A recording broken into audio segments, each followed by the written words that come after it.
Hello नमस्कार, welcome to Pratinidhi. मी Gajanan Baske. Brainstorming test series. मुळात हा जो प्रकार आहे नावं ठेवण्याचा, तो उगाच काहीतरी वाटलं आणि ठेवलं की मुलांना चांगलं वाटावं असं अजिबात नाही आहे. तुम्हाला टेस्ट दिल्यानंतर जो फील येतोय ना, की खरंच विचार करायला लावणारे प्रश्न आहेत. लगेच उत्तर निघत नाही, प्रश्न वाचून समजून घ्यावा लागतो. त्यातले पर्यायसुद्धा कन्फ्युजिंग आहेत आणि पर्यायामध्ये सुद्धा उत्तर शोधणं ह्याच्यासाठी थोडा वेळ लागतो. त्याला आपण टाईम कन्झ्युमिंग म्हणतो.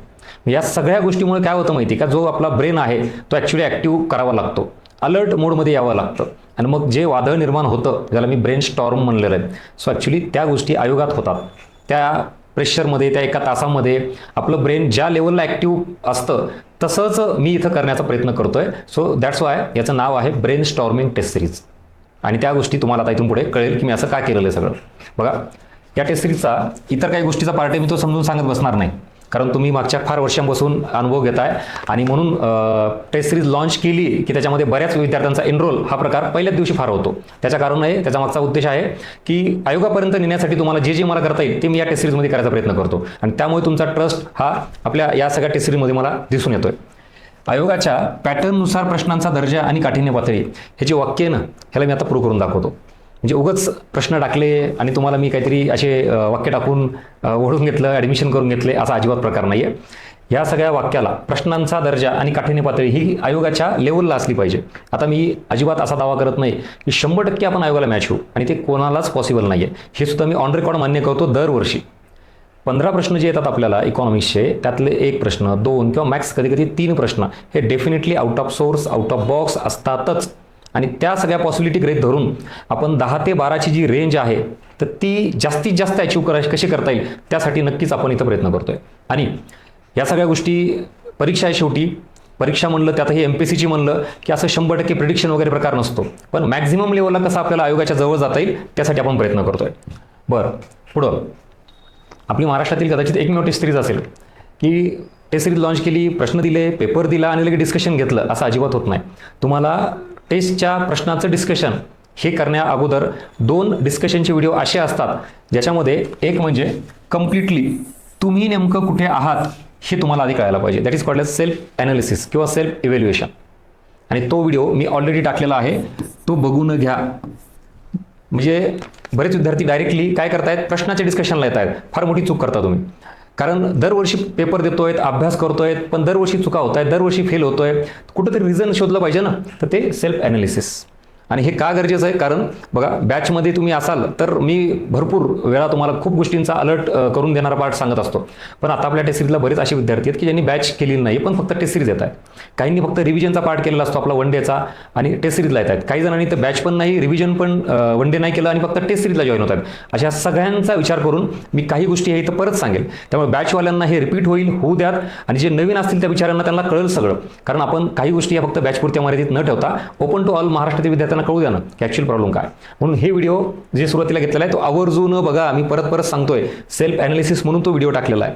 अजिबात स्किप करू नका, ह्याच्यातून तुम्हाला कुठं आहात ते कळेल. नेक्स्ट, आता टेस्ट सिरीजमधला दुसरा पार्ट हा माझा असा असतो की मी जे प्रश्न फ्रेम करतोय ते उगाच मला वाटले म्हणून नाही, माझ्या नॉलेजवर नकोय मला. उगाच मला वाटलं की असं तसं अजिबात नाही.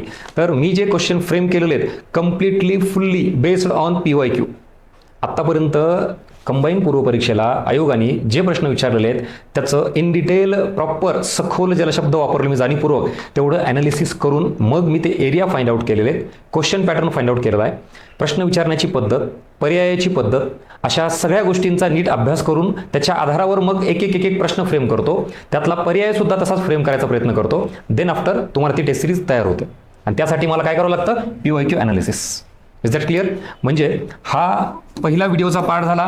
तुम्ही कुठे आहात, कुठे चुकतात, सेल्फ ॲनालिसिस, तुमच्या अभ्यासाचं तिथं अवलोकन आपण केलेलं आहे, ते बघून घ्या.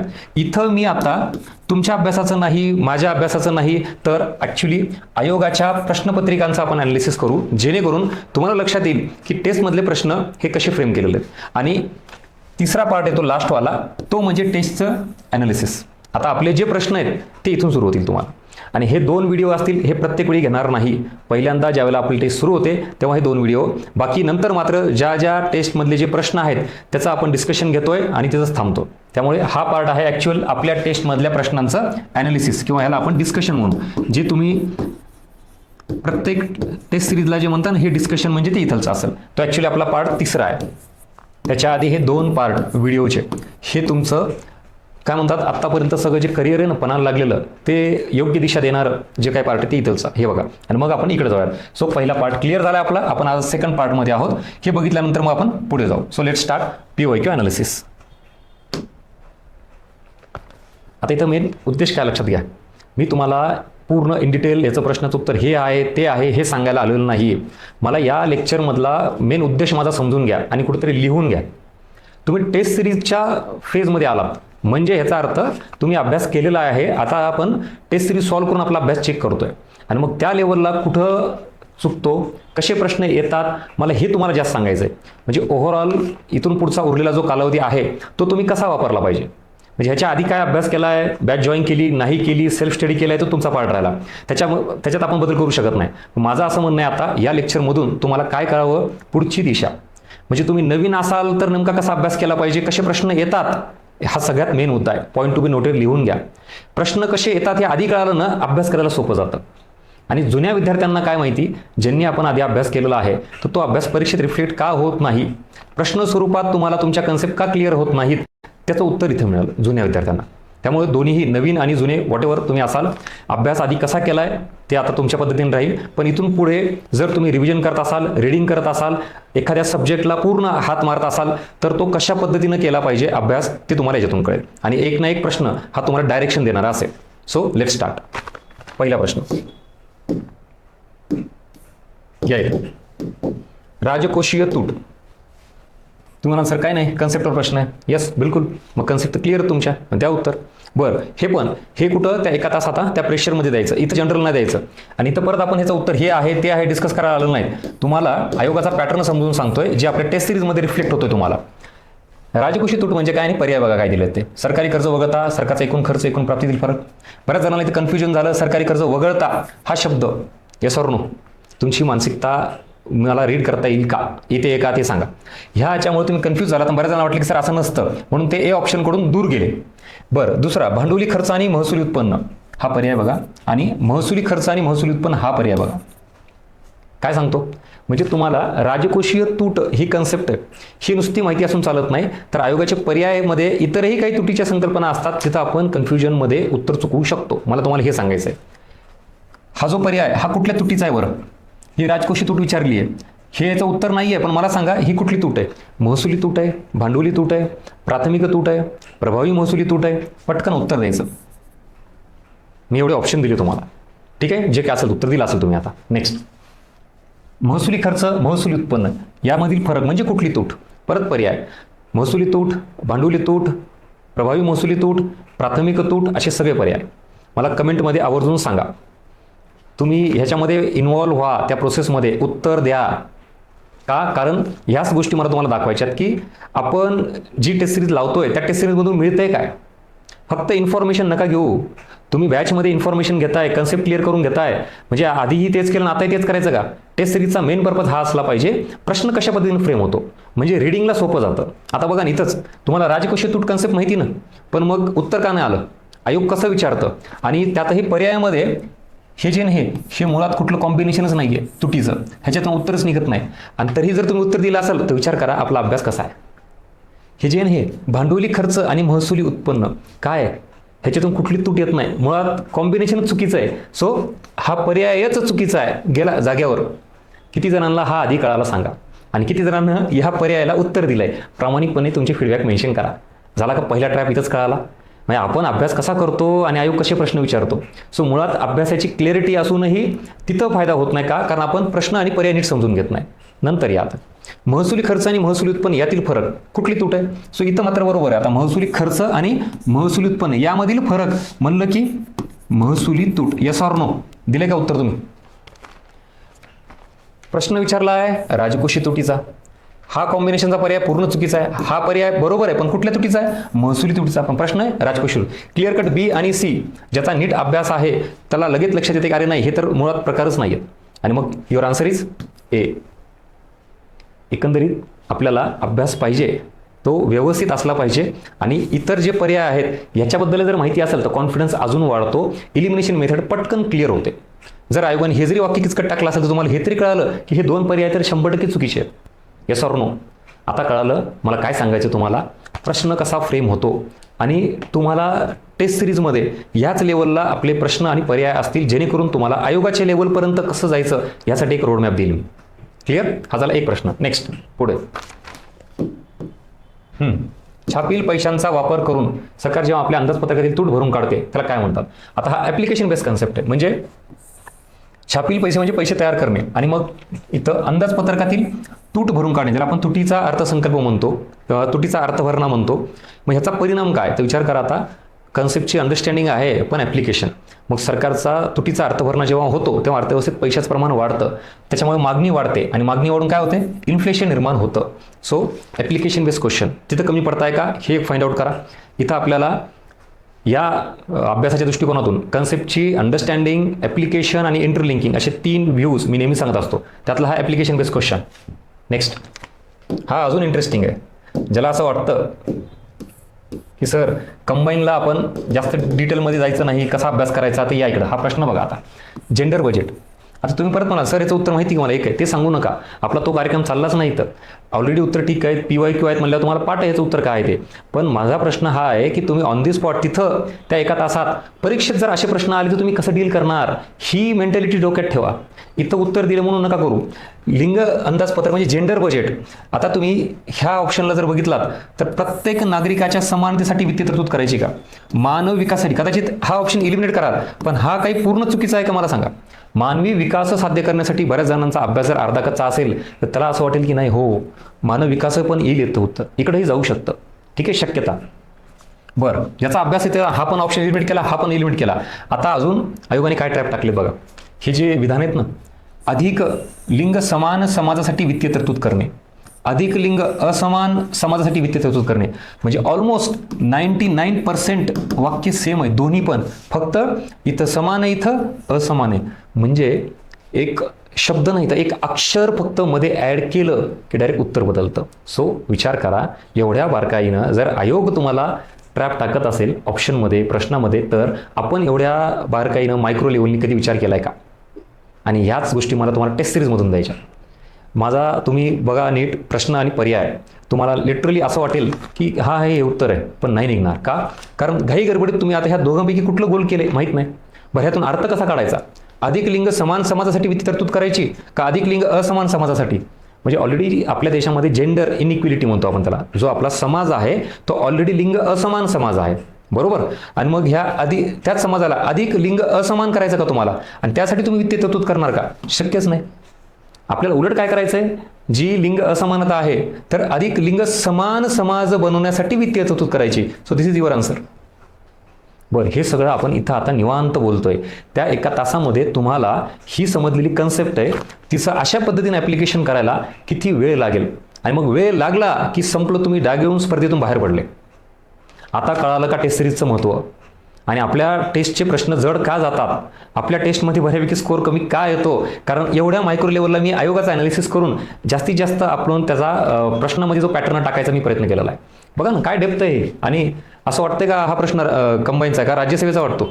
आणि मी कुठले प्रश्न घेतलेत तर पूर्ण कंबाईनचे प्रश्न घेतलेत, कंबाईन प्री आणि ग्रुप बी आणि ग्रुप सी. चला, हा प्रश्न आहे आणि ह्याच्यावरून इथं तुम्हाला ॲक्च्युअल जेंडर बजेट काय आहे ते कळाल्याशिवाय उत्तर देता येत नाहीत. हे एवढे ऑप्शन ट्रिकी आहेत. नेक्स्ट चला, भांडवली अर्थसंकल्प याच्यामध्ये कशाचा समावेश होतो? सर साधा सिंपल प्रश्न आहे, काय याचं उत्तर हे आहे, ठीक आहे ना, असू द्यायचं उत्तर. पण आता पर्यायमध्ये बघा, हा पर्याय कशाचा आहे? चला कमेंटमध्ये टाकायचं. फक्त वन साईड कम्युनिकेशन नको, 2 साईड कम्युनिकेशन पाहिजे मला. पटकन अंदाजित प्राप्ती आणि अंदाजित खर्च म्हणजे कुठला अर्थसंकल्प? तुम्हाला ऑप्शन आहे समतोल अर्थसंकल्प, तुटीचा अर्थसंकल्प, शिल्कीचा अर्थसंकल्प, महसुली अर्थसंकल्प, भांडवली अर्थसंकल्प. जे काय अर्थसंकल्पाचे प्रकार आहेत ते इथे टाका पटकन. नेक्स्ट, ह्याचं उत्तर तर हे आहे, मान्यच आहे. पण हा पर्याय जो आहे महसुली प्राप्ती आणि महसुली खर्च म्हणजे कुठला अर्थसंकल्प? सो आता ह्याच्यावरून मला तुम्हाला हे सांगायचं आहे की आपण ज्या वेळेला कन्सेप्ट करतो तर तेव्हा आपल्याला असं वाटतं की इंडिव्हिज्युअल लेवलला माझी कन्सेप्ट क्लिअर आहे. कुठली? महसुली अर्थसंकल्प म्हणजे काय, भांडवली अर्थसंकल्प म्हणजे काय, हे क्लिअर आहे. पण आयोग ज्या वेळेला प्रश्न विचारतो तेव्हा 2-3 कन्सेप्ट एकत्र लागतात. प्रश्नात जरी भांडवली अर्थसंकल्प असेल, पण ऑप्शनमध्ये हा ऑप्शन आहे अर्थसंकल्पाचा, हा ऑप्शन आहे महसुली अर्थसंकल्पाचा आणि तुमचा हा ऑप्शन आहे भांडवली अर्थसंकल्पाचा. किती मिक्सिंग आणि एकत्रीकरण आहे. बऱ्याच जणांना असं वाटतं ना सर आपले प्रश्न कन्फ्युजिंग असतात, फार हे असतात. मग हे कन्फ्युजन नाही तर काय, म्हणजे एकाच ठिकाणी 2-2, 3-3 कन्सेप्ट टाकलेले आहेत ना, आणि मग हे सॉर्टिंग करता आली पाहिजे. नाही तर काय झालं, माहिती सगळ्यांना असतं, वाचलेलं असतं. आता मी हे ज्यांनी उत्तर बरोबर दिलंय, ज्याला परफेक्ट नॉलेज आहे, मी त्याच्याबद्दल बोलत नाहीये.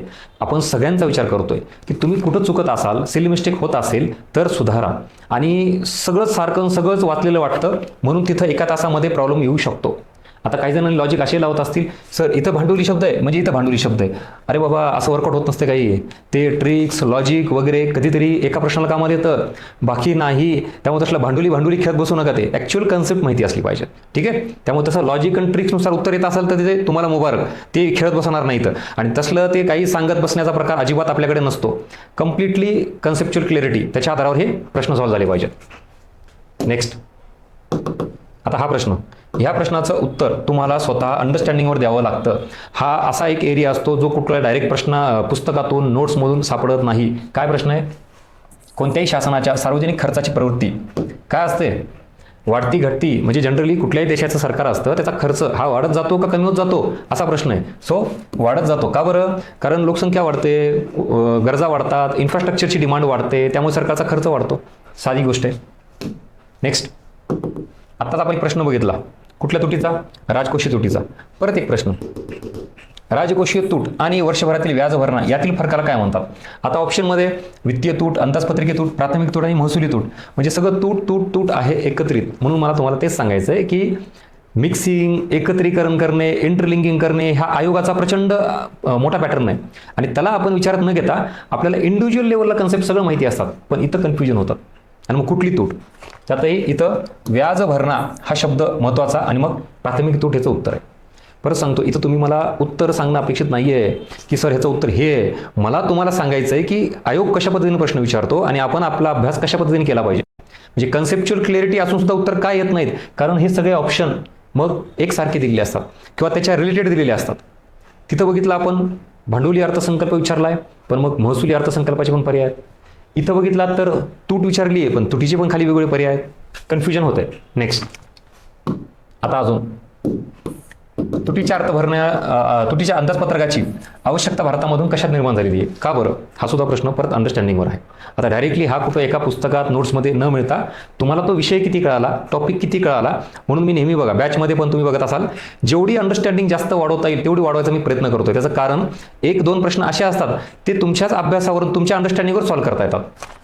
तुटीचा अंदाजपत्रक म्हणजे सरकार उत्पन्नापेक्षा खर्च जास्त करतो, याची आवश्यकता का पडते. म्हणजे इथं सार्वजनिक क्षेत्रातील योजनांसाठी आवश्यक तेवढा निधी जमा करण्यास शासन अपयश ठरतं. म्हणजे बऱ्यापैकी आपल्यासारख्या देशाचा जर विचार केला त्यात इथे क्लिअर कट भारत म्हणलंय. भारत हा कसा आहे, विकसनशील.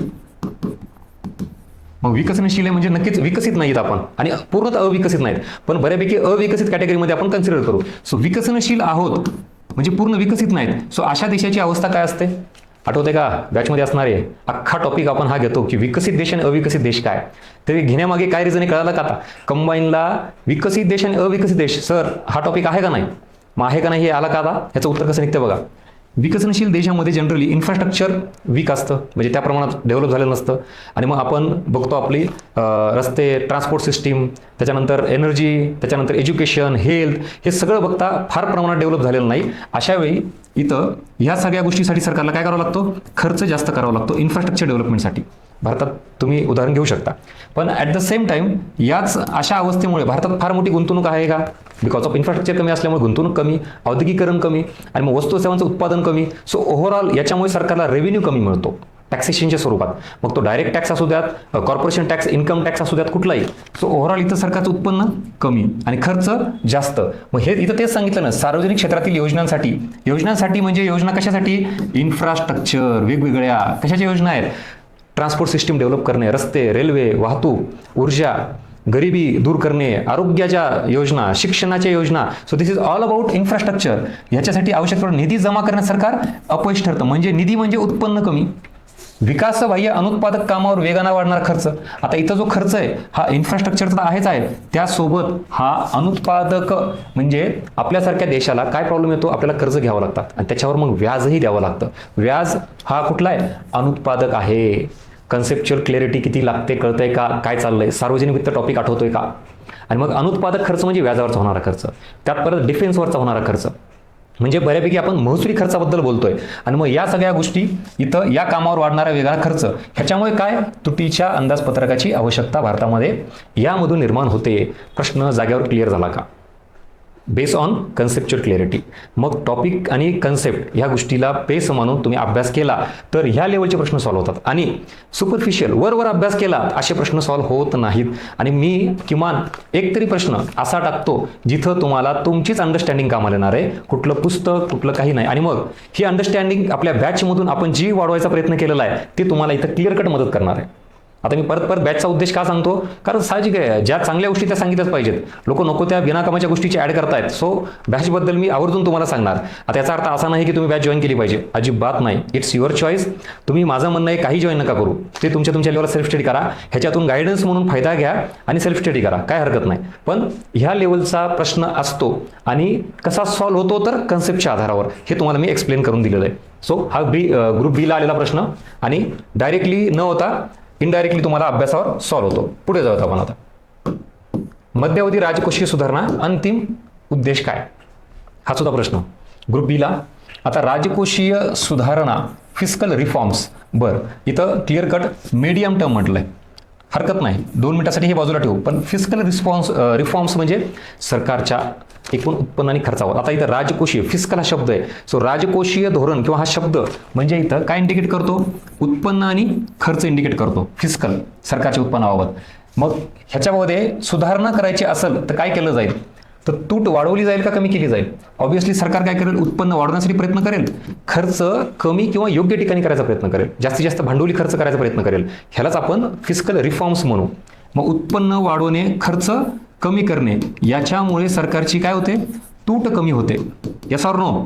तूट कमी झाली की सरकारला कर्ज कमी घ्यावे लागतात, बऱ्यापैकी कर्ज स्टेबल होतात. अशा सगळ्या गोष्टी फिस्कल रिफॉर्म्समध्ये येणं अपेक्षित आहे. मग ह्याच्या आधारावर बघा, कर्जाची स्थायी पातळीपर्यंत घटवणे, बिलकुल राईट येणार ना. आता ते सांगते तुम्हाला. बरं आता राजकोषीय तुटीत वाढ करणे येईल का, तूट वाढवायची असते का. जर आपण फिस्कल रिफॉर्म्स करत असेल तर तूट कमी करायची असते. जागेवर ऑप्शन एलिमिनेट झाला. चालू खात्यावरील तूट कमी करणे, इतर तूट कमी करणे हा एक पर्याय बरोबर आहे. अर्थसहाय्य कमी करायचे असतात का, नाही. उलट तुम्ही योजनांसाठी सबसिडी किंवा इन्फ्रास्ट्रक्चर हे करायचं, म्हणजे हे ऑप्शन जागेवर इलिमिनेट होतात. जर परत कन्सेप्च्युअल क्लॅरिटीचा बेस आला तर. काय चाललंय कळतंय का, इथपर्यंत मला सांगा. हा सुरुवातीपासूनचा आत्तापर्यंतचा पाठ. माझा सांगण्यामागे उद्देश हा आहे, डिमांड ऑफ द एक्झाम कळतीये का, हा शब्द जाणीवपूर्वक लिहून घ्या आणि आवर्जून तुमची फीडबॅक मेन्शन करा.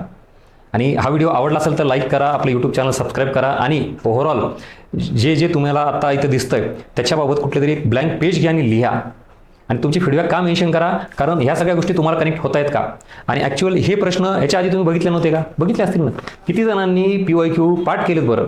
पण आज जो अँगल मी तुम्हाला ओपन केला आहे, आज ॲक्च्युली जो PYQ डिकोड केला आहे तो ह्याच्या आधी झाला होता का, या बाबतीत मला नक्की आवर्जून सांगा. आणि ह्याच्यातून काय लक्षात आलं, इतके आत्ता मोजकेच काही प्रश्न आपण डिस्कस केले की नेमकी आपण जी काही अभ्यासाची पद्धत वापरलेली आहे त्यातून काय गोष्टी समजून घेतो आणि आयोगाला काय अपेक्षित आहेत. हा जो गॅप आहे ना, आपण केलेला अभ्यास आणि आयोगाचे प्रश्न, ह्या दोन्हीतला गॅप आपण भरून काढायला इथं आलेलो आहे. मग या टेस्ट सिरीजमधून तुम्हाला असेच इनपुट्स मिळतील. यासाठीच PYQ समोर घेऊनच डिस्कस करतोय. उगाच मी म्हणतोय म्हणून हवेत असं करा तसं करा काही नाही. आयोग काय म्हणतंय त्याच्यानुसार करा. आणि परत याच्याही पलीकडे जाऊन तुम्हाला वाटत असेल की असं काही नसतं, मी नाही करणार, नको करू. बरं, हे सगळं जे चाललंय हे आउट ऑफ बॉक्स प्रश्नाबद्दल नाही चाललंय. म्हणजे मी तुम्हाला त्या प्रश्नामध्ये मेहनत घ्या, त्या प्रश्नांसाठी भरपूर डेटा वाचा हे सांगतच नाही. मुळात हे असे प्रश्न आहेत जे ॲक्च्युली आपल्या आवाक्यातले आहेत, पण मग का सॉल्व्ह होत नाहीत, कारण आपण तेवढी डेप्थ गाठलेली नाही आहे. कन्सेप्च्युअल क्लिअरिटी प्रॉपर नाही आहे, त्याबद्दल चाललंय. हे आउट ऑफ सोर्स प्रश्न नाही आहेत, मी ते प्रश्न घेतलेच नाहीत अजून. ठीक आहे, चला नेक्स्ट. परत तुटीच्या अर्थसंकल्पामुळे अर्थव्यवस्थेत कोणती आर्थिक समस्या निर्माण होते. आता तुटीचा अर्थसंकल्प म्हणल्यानंतर आधी हे माहिती पाहिजे की सरकारचा खर्च काय असतो, जास्त असतो. आणि ह्याच्यामुळे काय प्रॉब्लेम क्रिएट होतो, आर्थिक समस्या. समस्या म्हणजे निगेटिव्ह अँगल आहे, म्हणजे प्रॉब्लेम आहे. मग काय प्रॉब्लेम होतो, सरकारने जर खर्च केला तर उत्पादनात घट कशी होईल? उलट सरकारचा खर्च हा भांडवली महसुली दोन्ही असेल तर तिथं डिमांड उलट क्रिएट होईल. डिमांड क्रिएट झाली किंवा इन्फ्रास्ट्रक्चर निर्माण झालं तर प्रोडक्शन वाढून, त्यामुळे इथं हे उत्पादनात घट नाही तर उत्पादनात वाढ होऊ शकते. बँकेचा डायरेक्टली इथं काही येतच नाही, कारण हे सरकारच्या दृष्टिकोनातून बघतोय आपण. हे जर आरबीआयचं असेल तर मग आपण बँकांना मध्ये घेतलं असतं. आणि किंमत पातळीत वाढ होणे हा डायरेक्टली इथं याला कनेक्ट आहे, कारण सरकारचा खर्च वाढला की अर्थव्यवस्थेमध्ये चलन पुरवठा वाढतो. आणि मग इथं निगेटिव्ह अँगल विचारला, समस्या विचारली तर मग ही समस्या इथं म्हणता येईल. अशा पद्धतीनं पुन्हा अजून तोच मुद्दा येतो की सार्वजनिक वित्त टॉपिकची कन्सेप्च्युअल क्लॅरिटी. नेक्स्ट आता इथं आता काही प्रश्नांची उत्तरं आयोगाने, बघा हा एक महत्त्वाचा मुद्दा आहे. दरवर्षी असं होत नाही, पण काही वेळेला असं होतं की आयोगाने क्लिअर कट उत्तरं हे चुकीची दिलेले आहेत. आणि कधी काही प्रश्नाला 2 उत्तरं असतात. त्यामुळे त्या प्रश्नाला डिबेट करून खेळत बसण्यापेक्षा आपण तसा एखादा प्रश्न बाजूला ठेवायचा आणि पुढे सरकायचं. मागे तर क्लिअर कट तो सेंटर स्पॉन्सर स्कीम आणि सेंटर सेक्टर स्कीम ह्याच्याबाबत ऑथेंटिक गव्हर्नमेंटचे सोर्ससुद्धा आपण दाखवले होते, पण आयोगाने सेकंड आन्सर कीनुसार तसंच उत्तर चुकीचं ठेवलं. आणि फक्त इकॉनॉमिक्स होत नाही, तुम्ही बघा ना, मला वाटतं हिस्ट्रीचं, पॉलिटीचं पण, सायन्सचा पण फार मोठा इश्यू झालेला आहे.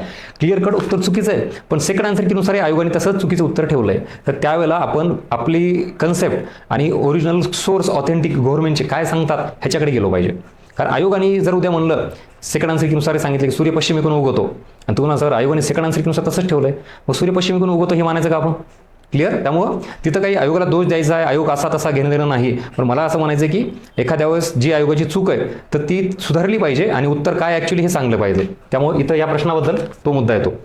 पुढं हे सुद्धा पुन्हा ॲक्च्युअल कन्सेप्च्युअल क्लॅरिटी. आता मी प्रत्येक वेळेला इथे घेत बसणार नाही, ते मला पॅटर्न तुम्हाला जे सांगायचा मेसेज तो तिथपर्यंत पोहोचला आहे. आता एक भरपूर प्रश्न आहेत असे डिस्कस करण्यासारखे. हा एक प्रश्न जे आपल्या टेस्ट सिरीजमध्ये दिसेल. ठीक आहे, आता जर थोडा इथं स्कॅन व्यवस्थित झाला नाही, पण बघा. आणि आता आलेला प्रश्न आहे बरं का हा, फॉर युअर काइंड इन्फॉर्मेशन, आणि विशेषतः ग्रुप सी ला आलेला आहे. या प्रश्नाबद्दल आवर्जून नीट ऐका मी काय सांगतो ते. आता योग्य विधान ओळखायचे आहेत. विधान किती मोठं आहे बघा. राष्ट्रीय उत्पन्न, उत्पादन, रोजगार पातळी यावरील प्रतिकूल परिणाम टाळण्यासाठी सरकार ज्या धोरणानुसार आपल्या खर्च विषयक आणि महसूल विषयक वगैरे असं करत इथपर्यंत लांब लचक एवढं वाक्य, एवढं मोठं विधान आहे. आणि हे सगळं वाचायला किती वेळ लागतो बरं? एवढं वाचून पण ॲक्च्युली सगळं एवढं पूर्ण विधान जे आहे ते राजकोषीय धोरणाबद्दल आहे. कशाबद्दल? राजकोषीय धोरण. कारण सरकार आहे, सरकारचा खर्च, सरकारचं उत्पन्न, महसूल हे सगळं. आणि मग ह्या सगळ्या धोरणाला काय म्हणतात? चलनविषयक धोरण असं म्हणतात. तर त्या प्रेशरमध्ये घाई गडबडीत आपल्याला लक्षात येत नाही. फास्टमध्ये आपण हे वाचतो आणि उत्तर देतो. तर इथं किती बारकाईनं आयोगाने बरोबर काय टाकलंय? राजकोषीय धोरणाच्या ऐवजी चलनविषयक धोरण टाकलंय. मग अलर्टनेस जर असेल तर ते बरोबर पकडतो तो विद्यार्थी, अरे थांबा इथं सगळं हे जे इन्फॉर्मेशन आहे ना हे ॲक्च्युली राजकोषीय धोरणाची आहे, पण आयोगाने इथं मध्ये काय टाकलंय? चलनविषयक धोरण. मग मी जे तुम्हाला म्हणतो ना मिक्सिंग, इंटरलिंकिंग, हे इंटरलिंकिंग नाही तर काय? मग याला तुम्ही म्हणाल का सर नाही हे कन्फ्युजिंग आहे फार, तर मग मी टेस्टमध्ये जे टाकतो त्यात तुम्हाला हे इथं रिफ्लेक्शन दिसतंय का? विचारायचं राजकोषीय धोरणाबद्दल आणि मध्येच काय टाकायचं? एक चलनविषयक धोरणाचं काहीतरी टाकून द्यायचं. म्हणजे तुम्हाला आता फक्त राजकोषीय धोरण माहिती असून चालत नाही किंवा फक्त चलनविषयक धोरण माहिती चालत नाही, दोन्हीही एकत्र केलं आहे. सगळी इन्फॉर्मेशन राजकोषीय धोरणाची आणि ते टाकले चलनविषयक धोरण. सो हे चुकीचं. आणि मग इकडं पण हे असेच विधानं मोठे आणि त्याच्यामध्ये काय नाही, पण हे विधान शिकण्यासारखं आहे. जे ह्याच्या आधी पण काय होतं? भांडवली अर्थसंकल्प म्हणजे काय, राजकोषीय तूट म्हणजे काय, आणि खाली पर्यायामध्ये काय द्यायचे? मग इतर त्या संबंधित पर्याय देऊन टाकायचे. सो कन्क्लुजन इज दॅट इथून पुढे अभ्यास करताना तुम्ही ज्या वेळेला काही एक इंडिव्हिज्युअल कराल त्याच्याच रिलेटेड दुसरं काहीतरी पर्यायामध्ये येणार आहे ह्याला तयार राहा. इतके वेळ जे सांगितलं त्याचं कन्क्लुजन काय की आपण एखादी कन्सेप्ट करतोय, एखादा फॅक्ट करतोय, तेवढा नुसता करायचा नाही, त्याच्या आजूबाजूला जे त्याच्या रिलेटेड आहेत ते आपल्याला ऑप्शनमध्ये येणार आहेत हे क्लिअर कट आयोगाने हिंट दिलेली आहे. जसं की फॉर एक्झाम्पल मी जर महसुली तूट करत असेल तर मला महसुली तूट काय हे माहिती पाहिजे, पण पर्यायामध्ये कन्फ्युजन करण्यासाठी भांडवली तुटीचा पण ऑप्शन येणार, राजकोषी तुटीचा पण पर्याय येणार. मी जर समतोल अर्थसंकल्प म्हणजे काय समजून घेत असेल, मला समतोल अर्थसंकल्प माहिती आहे, पण आता आपण ह्याला तयार राहू की पर्यायामध्ये आयोग काय टाकणार आहे? तुटीचा अर्थसंकल्प, शिल्कीचा अर्थसंकल्प असेही टाकणार आहे.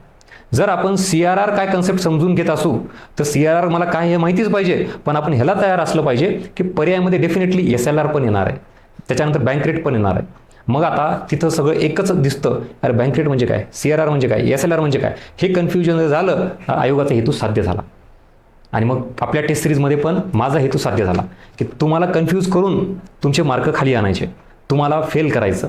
आणि मग हीच तर खरी परीक्षा आहे की आपण कन्फ्युजन दूर करून जास्तीत जास्त कन्सेप्च्युअल क्लिअरिटी आणून हे प्रश्न कसे सॉल्व्ह करायचे त्याच्यासाठी प्रयत्न केले पाहिजे.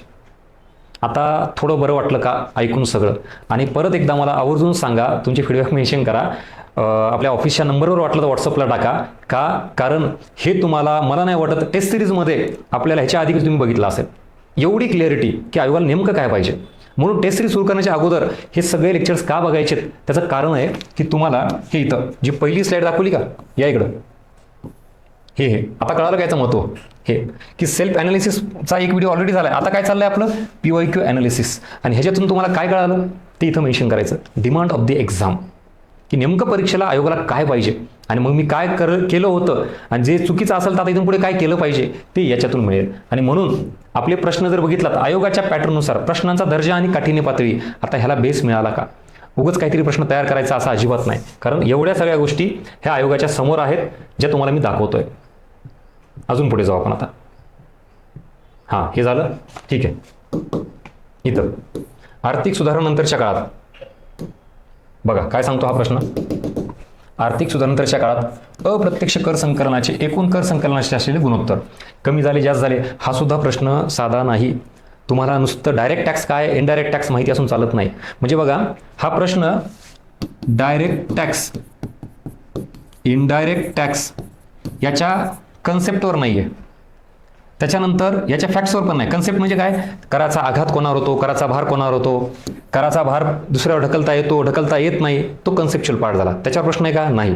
दुसरा, कुठला कर प्रत्यक्ष कुठला कर अप्रत्यक्ष, इन्कम टॅक्स डायरेक्ट टॅक्स आहे का indirect tax, corporation tax direct आहे का इनडायरेक्ट आहे, ह्याच्यावर प्रश्न आहे का, ह्याच्यावर पण नाही. म्हणजे जिथं विद्यार्थी अभ्यास करतात तो एरिया तर आपण पाहिजेच केला पाहिजे. त्याच्या पलीकडचा हा तिसरा एरिया आहे. तो तिसरा एरिया म्हणजे ह्याचा संबंध कोणाशी लावला, आर्थिक सुधारणा. अरे आर्थिक सुधारणा म्हणजे कुठला टॉपिक, LPG टॉपिक. कधी 1991. याचा संबंध कोणाशी लावला आहे, अप्रत्यक्ष कराशी म्हणजे सार्वजनिक वित्त, taxation topic. This is called as interlinking of to topics. आणि आता अशा गोष्टी तुमच्या समोर जर आल्याच नाही तर तुम्ही अभ्यासाची दिशा कशी ठरवणार. टेस्ट सिरीजमध्ये आपले साधे सिंपल प्रश्न काढून तुम्हाला तात्पुरतं खुश करायचं का ॲक्च्युअल आयोगाची लेवल जी आहे ती दाखवून तुम्हाला जो डोक्याला त्रास होतो ना, त्याला मी नावच दिलं ब्रेन स्टॉर्मिंग, तर ती होतीये का आणि त्या लेवलचे आपल्याला टेस्ट सिरीजचे प्रश्न वाटत आहेत का. म्हणजे मी ह्यासाठी नाही सांगत वारंवार की आपली टेस्ट सिरीज भारी आहे, मीच ग्रेट, नाही बाबा. काय भरपूर तज्ञ आहेत, बाकीचे टेस्ट सिरीजवाले खरंच चांगले प्रश्न काढतात, काही अर्थ नाही. पण माझं म्हणणं आहे, मी टेस्टचे प्रश्न काढताना आयोगाला समोर ठेवल्याशिवाय क्वेश्चन फ्रेम करत नाही. त्यात ऑप्शनसुद्धा तुम्ही बघा, एक ना एक ऑप्शन हा जास्तीत जास्त आयोगाला मॅच करायला प्रयत्न मी करतोय आणि हे तुम्हाला इथे दिसतं. इंटरलिंकिंग नाही तर काय. आता आपण कर प्रणाली टॉपिक पूर्ण केला सर माझा, सार्वजनिक वित्त, ठीक आहे. आणि येऊ त्या प्रश्न काय यायचे ते मी सॉल्व्ह करतो. करावर प्रश्न जर आला, डायरेक्ट टॅक्स काय इनडायरेक्ट टॅक्स तू सॉल्व्ह करशील. इन्कम टॅक्स कॉर्पोरेशन टॅक्स हा प्रत्यक्ष कर आहे का अप्रत्यक्ष हेही सॉल्व्ह करशील. हा झाला त्या एका टॉपिक पुरता एरिया. जर विचारला तर तू नक्की देशील प्रश्नाचे उत्तर. आता मात्र नुसता कर प्रणाली टॉपिक डिमांड नाही आयोगाला, तर त्या कर प्रणाली टॉपिकचा संबंध हा LPG टॉपिक सोबत आहे. म्हणजेच आर्थिक सुधारणा ज्या झाल्यात त्याचा आणि करांचा काय संबंध आहे हा प्रश्न आहे. म्हणजे जो एरिया तुम्ही केलाच नाही तो एरिया परीक्षेत विचारतोय.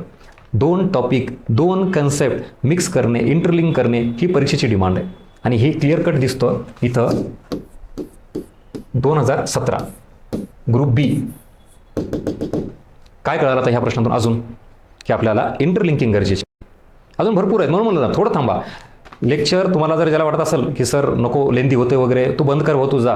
आणि आपण इतर ठिकाणी रीलला जे वेळ वाया घालतो ना ते आपल्याला चालतं. पण ह्या गोष्टी जर डिकोड होत असतील तर डेफिनेटली आपण याच्यात इन्व्हॉल्व्ह होऊन अजून नेक्स्ट लेवल कशी गाठता येईल त्याचा प्रयत्न केला पाहिजे. आणि ब्रेन स्टॉर्मिंग टेस्ट सिरीजमध्ये तुम्हाला वारंवार माझे शेवटपर्यंत असेच इनपुट्स असतील की तुमच्यासमोर कम्प्लिटली PYQ समोर ठेवून डिकोड जास्तीत जास्त केलं जाईल.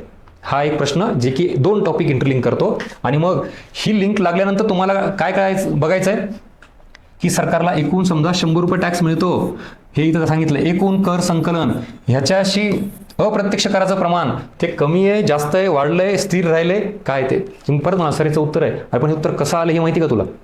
आता PYQ उत्तर टिक केले म्हणून सांगितलं. मग हे परीक्षेमध्ये ते आपण तिथं एका तासात विचार करा. मग ही इंटरलिंकिंग आपण आधीच डेव्हलप करायची, जेणेकरून ह्या प्रश्नाला तुम्ही तयार असलं पाहिजे.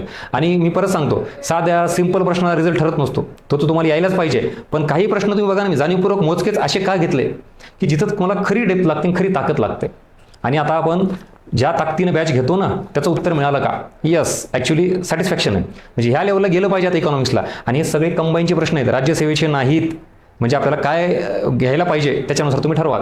चला पुढं अजून जे मला वाटतं तुम्हाला दाखवले पाहिजे. हां, यस, हा एक प्रश्न सगळेत घेणं शक्यच नाही, कारण आपण टेस्ट सिरीजमध्ये आहोत. तुम्हाला जर पूर्ण POQ इन डिटेल पाहिजे असेल तर POQ डिकोडिंग बॅच आहे, तुम्ही तुमच्या चॉईसनुसार घ्या. मी परत सांगतोय, कुठलेही आपले अर्थनीतीचे प्रोडक्ट हे तुम्ही घेतलेच पाहिजे, माझा अजिबात अट्टहास नाही.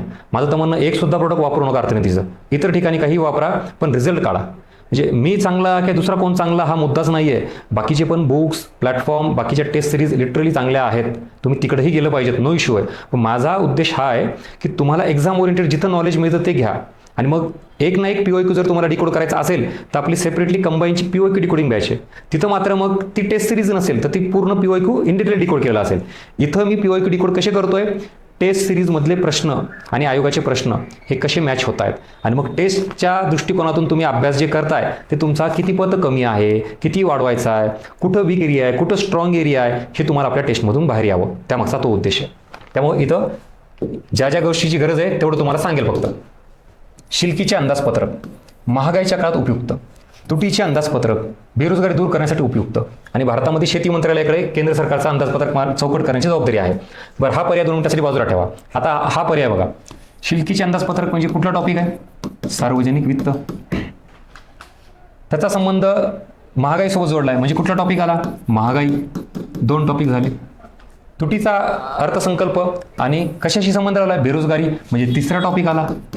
आता विचार करा, एकच प्रश्न, एकच. परीक्षा कुठली आहे? गट क. ज्याला ज्याला वाटतं सर ग्रुप C ला गरज आहे का एवढ्या लेवलची, तर हा प्रश्न ग्रुप C चा आहे. आणि एकाच प्रश्नात किती टॉपिक आहेत? सार्वजनिक वित्त म्हणजेच अर्थसंकल्पाचे प्रकार, त्याचा संबंध महागाईसोबत, त्याचा संबंध बेरोजगारीसोबत. आता ह्याच्या आधी तरी 2 टॉपिक होते, आता तर 3 टॉपिक झालेत. सो एकाच प्रश्नात 3 टॉपिक आपल्याला इंटरलिंक करून विचारले जातात. आणि ही लिंक जर आपण आपल्या अभ्यासात नाही आणली तर ऑन दी स्पॉट तिथं त्या प्रेशरमध्ये त्या एका तासामध्ये डील करणं नॉट पॉसिबल.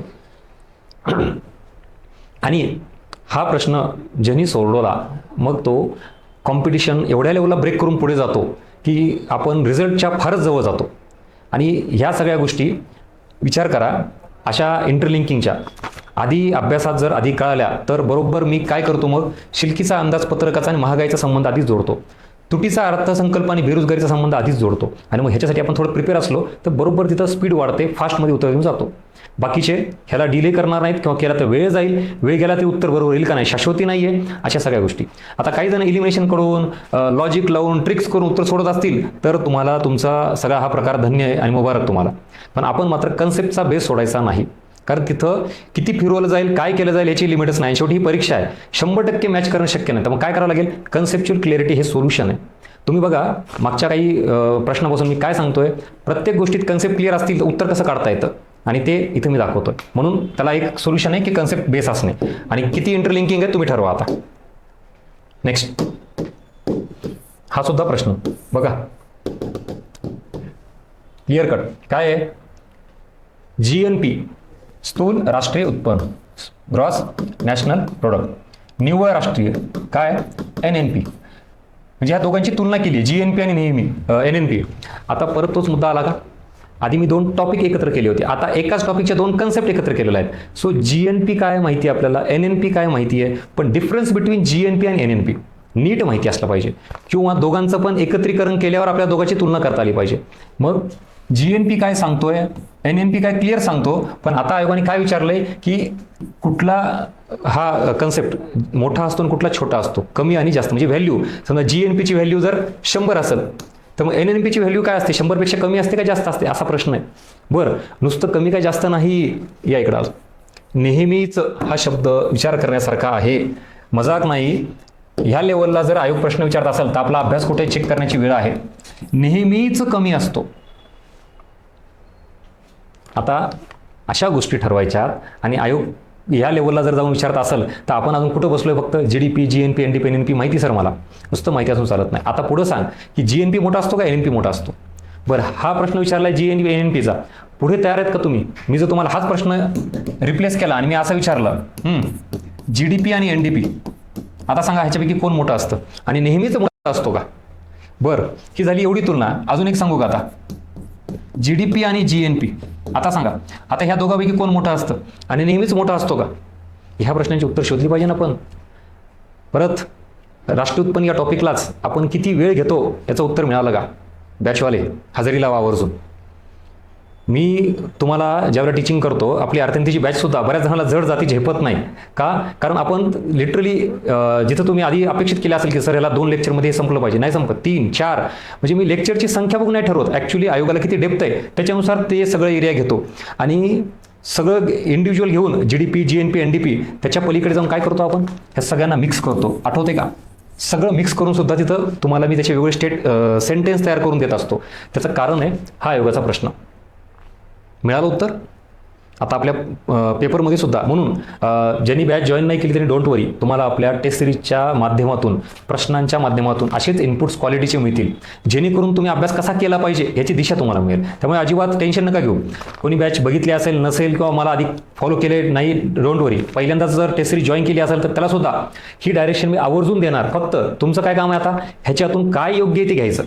कारण हे आयोगाची डिमांड आहे सगळी. ह्याला म्हणायचं डिमांड ऑफ द एक्झाम. चला, कळालं?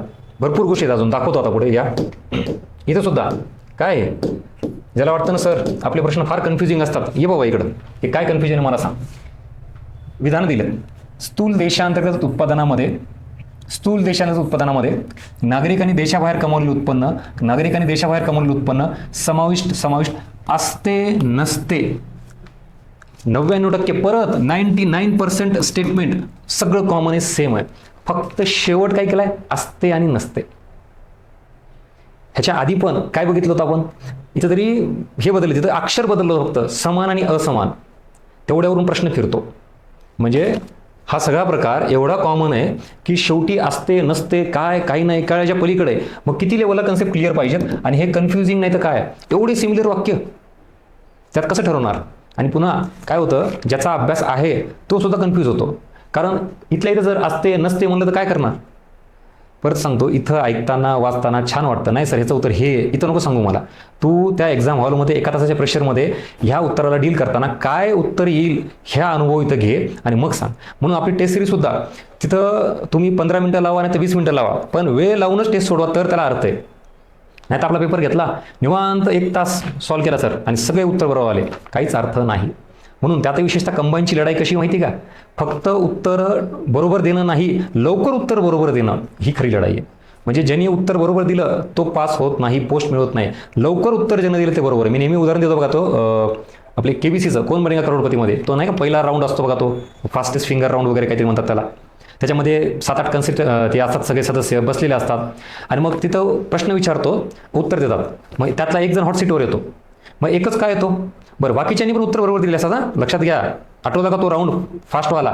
उत्तर सगळ्यांची बरोबर असतात, पण हॉट सीटवर एकच का बसतो? कारण त्यानं सगळ्यात लवकर उत्तर दिलेलं असतं. एक्झॅक्टली कंबाईनची लढाई हीच आहे. उत्तर दिलं काही कौतुक नाही, सर कन्सेप्ट क्लिअर, उत्तर बरोबर आले माझे. अरे पण तू त्या वेळेत उत्तर दिलंय का? किती सेकंदाचा वेळ आहे कंबाईनला? त्यातही मॅथ रिझनिंगचे प्रश्न कसे असतात, त्याला किती वेळ लागतो? आपण जर GS मध्येच ह्या अशा गोष्टी आपल्या कन्सेप्ट क्लिअर नसल्यामुळे आपण वेळ वाया घालत असू तर मॅथ रिझनिंग तर अजून लेंदी असतं. मग कसा वेळ पुरल? आणि मग काय होतं, सर वेळच पुरला नाही म्हणून माझे प्रश्न अटेम्प्ट झाले नाहीत, किंवा शेवटी घाई गडबड झाली, मग स्पीडमध्ये सोडून सिली मिस्टेक जास्त झाल्या, काही रिझन असू द्यात, रिझल्ट गेला ना तुझा. मग त्यासाठी जागा करतोय. अर्थनीती प्लॅटफॉर्ममार्फत बऱ्याच गोष्टी न पटणाऱ्या, न पचणाऱ्या असतील का? कारण मी रिॲलिटी सांगतो. आपल्याला सवय काय झालेली असती, गुळगुळीत मोटिवेशन ऐकायची सवय असते, एकदम गोंजारणारं, किंवा काय की नाही तू करू शकतो, आत्मविश्वास, जिद्द, चिकाटी. तुम्ही बघा माझ्या थ्रूआउट लेक्चरमध्ये असलं काही नसतं. ही रिॲलिटी आहे, ह्या योगाचे प्रश्न आहेत, हे असा बदल करायला पाहिजे, तू कर तर पोस्ट मिळवशील, नाही तर अंधारात राहा आणि फक्त मोटिवेशन ऐकत बसायचं बिनाकामाचं. ही रिॲलिटी. आणि ह्या सगळ्यातून काय, जे विद्यार्थी ह्याला निगेटिव्ह घेतील, निगेटिव्ह घेऊन डिप्रेशनमध्ये जातील, तर तो माझा उद्देश नाही आहे. रिॲलिटी दाखवून तुम्हाला झालेल्या चुका कशा सुधारायच्यात त्यासाठी सगळा रोडमॅप असेल. त्यामुळे ह्याच्यातून पॉझिटिव्ह काय घेता येईल, तर हे असं असतं मला आज कळालं. पण तुम्ही म्हणाल सर मग माझे इतके वर्ष वाया गेले, इतके दिवस, ठीक आहे जाऊ दे ना, आता तू योग्य प्लॅटफॉर्मला आला ना, आता तुला कळायला लागलं आयोग काय विचारतं, कशी वाक्यरचना असती. यस, मग बदल कर स्वतःमध्ये आणि पॉझिटिव्हली घेऊन पुढे जा. कळतंय? चला हा एक प्रश्न. आता अजून ठीक आहे, हा एक नवीन एरियामधला होता. आपण या इकडं हा प्रश्न परत. निरपेक्ष दारिद्र्य निर्मूलन करणे शक्य असते. सापेक्ष दारिद्र्य याची डेफिनेशन विचारली. आणि एवढंच नाही तर दारिद्र्याचा संबंध कोणाशी जोडलाय? पर्यावरणाचा. परत इंटरलिंकिंग आली का? शाश्वत विकास टॉपिक. म्हणजे नुसतं दारिद्र्य टॉपिक करून चालत नाही. अरे दारिद्र्यामुळे पर्यावरणाचा ह्रास होतो का नाही हे कोणी विचार करायचा. आणि ऑन दी स्पॉट पुन्हा तिथं एका तासात शक्य आहे का? दारिद्र्याचा आणि पर्यावरणाचा विचार करण्यात वेळ वाया घालते. परत आता तुम्ही विचार करण्याचं उत्तर दिलं तरी तुम्ही हरलात, कारण आयोगाने तुमच्याकडून टाईम जास्त कन्झ्युम केला. That's it. आयोगाचा उद्देश साध्य झाला. म्हणून आपल्या टेस्ट सिरीजमधले पण प्रश्न असेच आहेत. काही काही वेळेला उत्तर येतं पण वेळ जास्त खाल्ला सर, संपलं ना, स्पर्धेतून बाहेर पडला जागेवर तू. म्हणून हे इंटरलिंकिंग आधी करा अभ्यासाच्या दृष्टिकोनातून, म्हणजे इथं सोपं जाईल. आणि इथं सुद्धा सापेक्ष दारिद्र्याची डेफिनेशन विचारली आहे, पण निरपेक्ष दारिद्र्याची डेफिनेशन नाही विचारली. ॲक्च्युअली त्याचं ॲप्लिकेशन विचारलंय. निरपेक्ष दारिद्र्य काय माहिती आहे? अरे पण त्या दारिद्र्याचं निर्मूलन करता येतं का नाही? पूर्णपणे निर्मूलन शक्य आहे का नाही? This is called as application based question. So कन्सेप्टची अंडरस्टँडिंग, ॲप्लिकेशन आणि interlinking. Interlinking with other concept, interlinking with other topic, हे सगळं इथं रिक्वायरमेंट आहे आणि जे तुम्हाला मी दाखवतोय. नेक्स्ट इथं सुद्धा बघा आता आयोगाची भाषा कशी आहे आणि आपण कशा लेवलला अभ्यास करतो. आता कार्यशक्ती आणि श्रमशक्ती दोन कन्सेप्ट आहेत. वाचलेल्या बघितल्या असतात आपण. आपल्याला काय माहिती असतं? श्रमशक्ती म्हणून की रोजगार व्यक्ती पण येतात आणि त्यामध्ये कोण येतात? बेरोजगार व्यक्ती पण येतात. हे आपल्याला माहिती आहे, बरोबर ना? श्रमशक्ती म्हणजे इथं आयोगाने काय विचारलंय? अशा व्यक्ती ज्या रोजगाराच्या शोधात आहेत. आता रोजगाराच्या शोधात आहेत म्हणजे त्यांना अजून रोजगार मिळाला का? नाहीये, ते बिचारे प्रयत्न करतायत, म्हणजेच ते कोण आहेत? बेरोजगार. आणि अशा व्यक्ती ज्यांना रोजगार मिळाला आहे म्हणजेच कोण आहेत? रोजगारीत व्यक्ती. आपल्याला ह्या गोष्टी माहिती असतात, पण आयोग कसं विचारते मी तुम्हाला हेही सांगतो. म्हणजे आपल्या टेस्ट सिरीजमध्ये प्रश्न फ्रेम करताना मी आयोगाचा हा पॅटर्न का उचलला? कारण तुम्ही एखाद्या पुस्तकाला, एखाद्या नोट्सला फॉलो करता आणि श्रमशक्ती म्हणले की तुम्हाला काय अपेक्षित असतं माहिती? आयोगाने असं विचारावं, रोजगारीत व्यक्ती आणि बेरोजगारीत व्यक्ती म्हणजे श्रमशक्ती, असं आपल्याला अपेक्षित असतं आणि मग आपण उत्तर देऊ आपल्याला वाटतं. पण आयोगाने काय केलं? ह्याचाच अर्थ थोडा इलॅबोरेट करून विचारला. म्हणजे अशा व्यक्ती ज्यांना रोजगार मिळाला म्हणजेच कोण? रोजगारीत व्यक्ती. अशा व्यक्ती ज्या रोजगाराच्या शोधात आहेत म्हणजेच कोण? बेरोजगारीत व्यक्ती. मग याला आपण तयार आहोत का? ह्याला डिकोड करणे आणि ह्याला काय म्हणायचं हे आपण त्या वेळेत पटकन समजून घेणे, हेही पॅटर्न मला तुम्हाला समोर आणायचा होता. जसं पुस्तकात दिले तसंच पाठ करायचं नाही. हे आकडेवारीचं आहे, हे तुम्हाला मी सांगेल वेगवेगळ्या टेस्टमार्फत, इथं प्रश्नामार्फत. इथं पण काय? मौद्रिक धोरण म्हणजे असे नियामक धोरण की ज्याद्वारे केंद्रीय बँक शब्द वापरला. आता इथं काय आहे पटकन? केंद्रीय बँक म्हणजे कोण? आरबीआय. मग आरबीआयचं नियंत्रण हे कशावर असतं मला सांगा? आरबीआयचं नियंत्रण, आता सार्वजनिक खर्च म्हणजे सरकारचा खर्च, तो आरबीआयच्या हातात असतो का? तो राजकोषी धोरणाचा पार्ट आहे. कर, टॅक्स व टॅक्सेशन हा पार्ट कोणाचा आहे? परत सरकारचा आहे, राजकोषी धोरणाचा. मग इथं विचारलंय कुठलं? आरबीआयचं. कुठलं धोरण? मौद्रिक धोरण. सो दोन्ही येत नाहीत. आणि मग अर्थव्यवस्थेमधील पैशाचा पुरवठा आहे, सप्लाय ऑफ मनी आपण म्हणतो. आता परत तुम्हाला सर सोपा प्रश्न होता ना, इथं नको सांगू मला. पुन्हा त्या एका तासामध्ये भले भले हे उत्तर चुकून बसतात. आणि परत इंटरलिंकिंग आली का? तुम्हाला इथं काय इंटरलिंकिंग आहे? प्रश्नात काय विचारलंय? मौद्रिक धोरण. ऑप्शनमध्ये दोन ऑप्शन कशाचे आहेत? राजकोषीय धोरणाचे. आलं का कन्फ्युजन? आपल्या टेलिग्रामवर सुद्धा तुम्ही बघा, आता ज्यांनी जॉईन केलं नसेल तर बघून घ्या, अर्थनीती बाय गजानन बसके सर्च करा. टेलिग्रामवर पण मी काही MCQ टाकतो बघा तिथं, तुम्हाला ह्याच डायरेक्शन मिळण्यासाठीच. तिथे सुद्धा चुकण्याचं प्रमाण जास्त आहे. का बरं? हे असं म्हणजे एक कन्सेप्ट आपल्याला माहिती आहे तेवढं असून चालत नाही. जाणीवपूर्वक तुम्ही हे लक्षात ठेवा की त्या कन्सेप्टला अपोजिट, आता मौद्रिक धोरणाला अपोजिट कुठलं आहे किंवा संलग्न म्हणू आपण त्याला, अपोजिट म्हणण्यापेक्षा त्याच्यासोबत मौद्रिक धोरणालाच काम करणारं अजूनही कुठलं आहे? राजकोषीय धोरण. तर तुम्ही इंडिव्हिज्युअल राजकोषीय धोरण करता, इंडिव्हिज्युअल मौद्रिक धोरण करता, तर विचारलं जाताना प्रश्नात मौद्रिक धोरण आहे पण ऑप्शन राजकोषीय धोरणाचे सुद्धा आहेत. आणि मग असंच कन्फ्युजन हे जर तुम्ही ठेवलात तर डेफिनेटली उत्तर चुकण्याची शक्यता असते. आता आपण जर कन्सेप्ट क्लिअर केल्या तर लिटरली ह्या प्रश्नाला वेळ लागला नाही पाहिजे. सर म्हणून हा फार सिंपल प्रश्न, लगेच इकडे गेलो मी. यस, मग चांगली गोष्ट आहे ना. मग ह्याचा अर्थ काय? तुम्ही पॉझिटिव्हली घ्या की यस माझा अभ्यास चांगला आहे, माझ्या कन्सेप्ट क्लिअर आहेत. मी ह्याच्याबद्दल बोलतोय की ज्यांना ज्यांना अशा प्रश्नांना उत्तर चुकतात. आणि इथं नका सांगू मला पेपरमध्ये आणि आपल्या टेस्टमध्ये पण वेळ लावून सोडून हे सगळं चेक करणं अपेक्षित आहे. पुढं हे M1, M2, M3 ह्याच्याही तरलतेबाबत आहे. म्हणजे आता M1, M2, M3 काय माहिती आहे, पण त्याचा सिक्वेन्स लिक्विडिटीनुसार लावायचा आहे. ह्याचं पण एक्सप्लेनेशन मी घेईल पुन्हा नंतर. आता आपल्याला अजून काय काय महत्त्वाच्या गोष्टीत, यस एक्झॅक्टली इथं स्टार मार्क करा. हा प्रश्न म्हणजे जास्त इम्पॉर्टंट आहे आणि तुम्हाला आपल्या टेस्ट सिरीजमध्ये असे छोटे छोटे बारकावे दिसतील ना, तेव्हा तुम्हाला असं वाटू नये सर काही प्रश्न करतात, सर उगाच कन्फ्यूज करतात. ये बाबा इकडे ये, ज्याला वाटतं ना ये इकडं. काय खालील कोणते विधान हे औद्योगिक कामगारांसाठी आहेत, म्हणजे ज्याला आपण CPI म्हणतो, CPI for industrial worker, IW, हे भारतातील सर्व कामगारांना लागू होते, मग त्याचे कार्यक्षेत्र कोणतेही असो. ठीक आहे. केवळ किमान वेतन निश्चित करण्यासाठी आहे केवळ हा शब्द आहे. हा काय सांगतो? आणि हे वस्तू व सेवांचे एका निश्चित बास्केटवर आधारित आहे जे कधीही बदलत नाही. विचार करा, आपल्याला ह्या 4 स्टेटमेंटमधून जे छोटे छोटे बारकावे आहेत ना, केवळ शब्द टाकला उत्तर बदललं. आणि इथं सुद्धा जे कधीही बदलत नाही याचा अर्थ नेमका काय? म्हणजे CPI, WPI, CPIमध्ये पण इंडस्ट्रियल वर्करसाठी, रुरल लेबरसाठी, ॲग्रिकल्चर लेबरसाठी हे जे आहेत ना, हे वेगवेगळे काढलेले आहेत. त्याच्यामुळं इथं हे सर्वांसाठी लागू होतं का? सर्व कामगारांसाठी. कीवर्ड बघा, आणि असेच कीवर्ड पर्यायामध्ये फाइंड आउट करावे लागतात आणि त्याच्यानुसार उत्तर ठरवायचं. हा पॅटर्न सुद्धा विचार करण्यासारखा आहे. आता अजून पुढं या इकडं, हे खालीपैकी कोणते मध्यवर्ती बँक, म्हणजे परत RBI आली, गुणात्मक पतनियंत्रणाचे साधन नाही.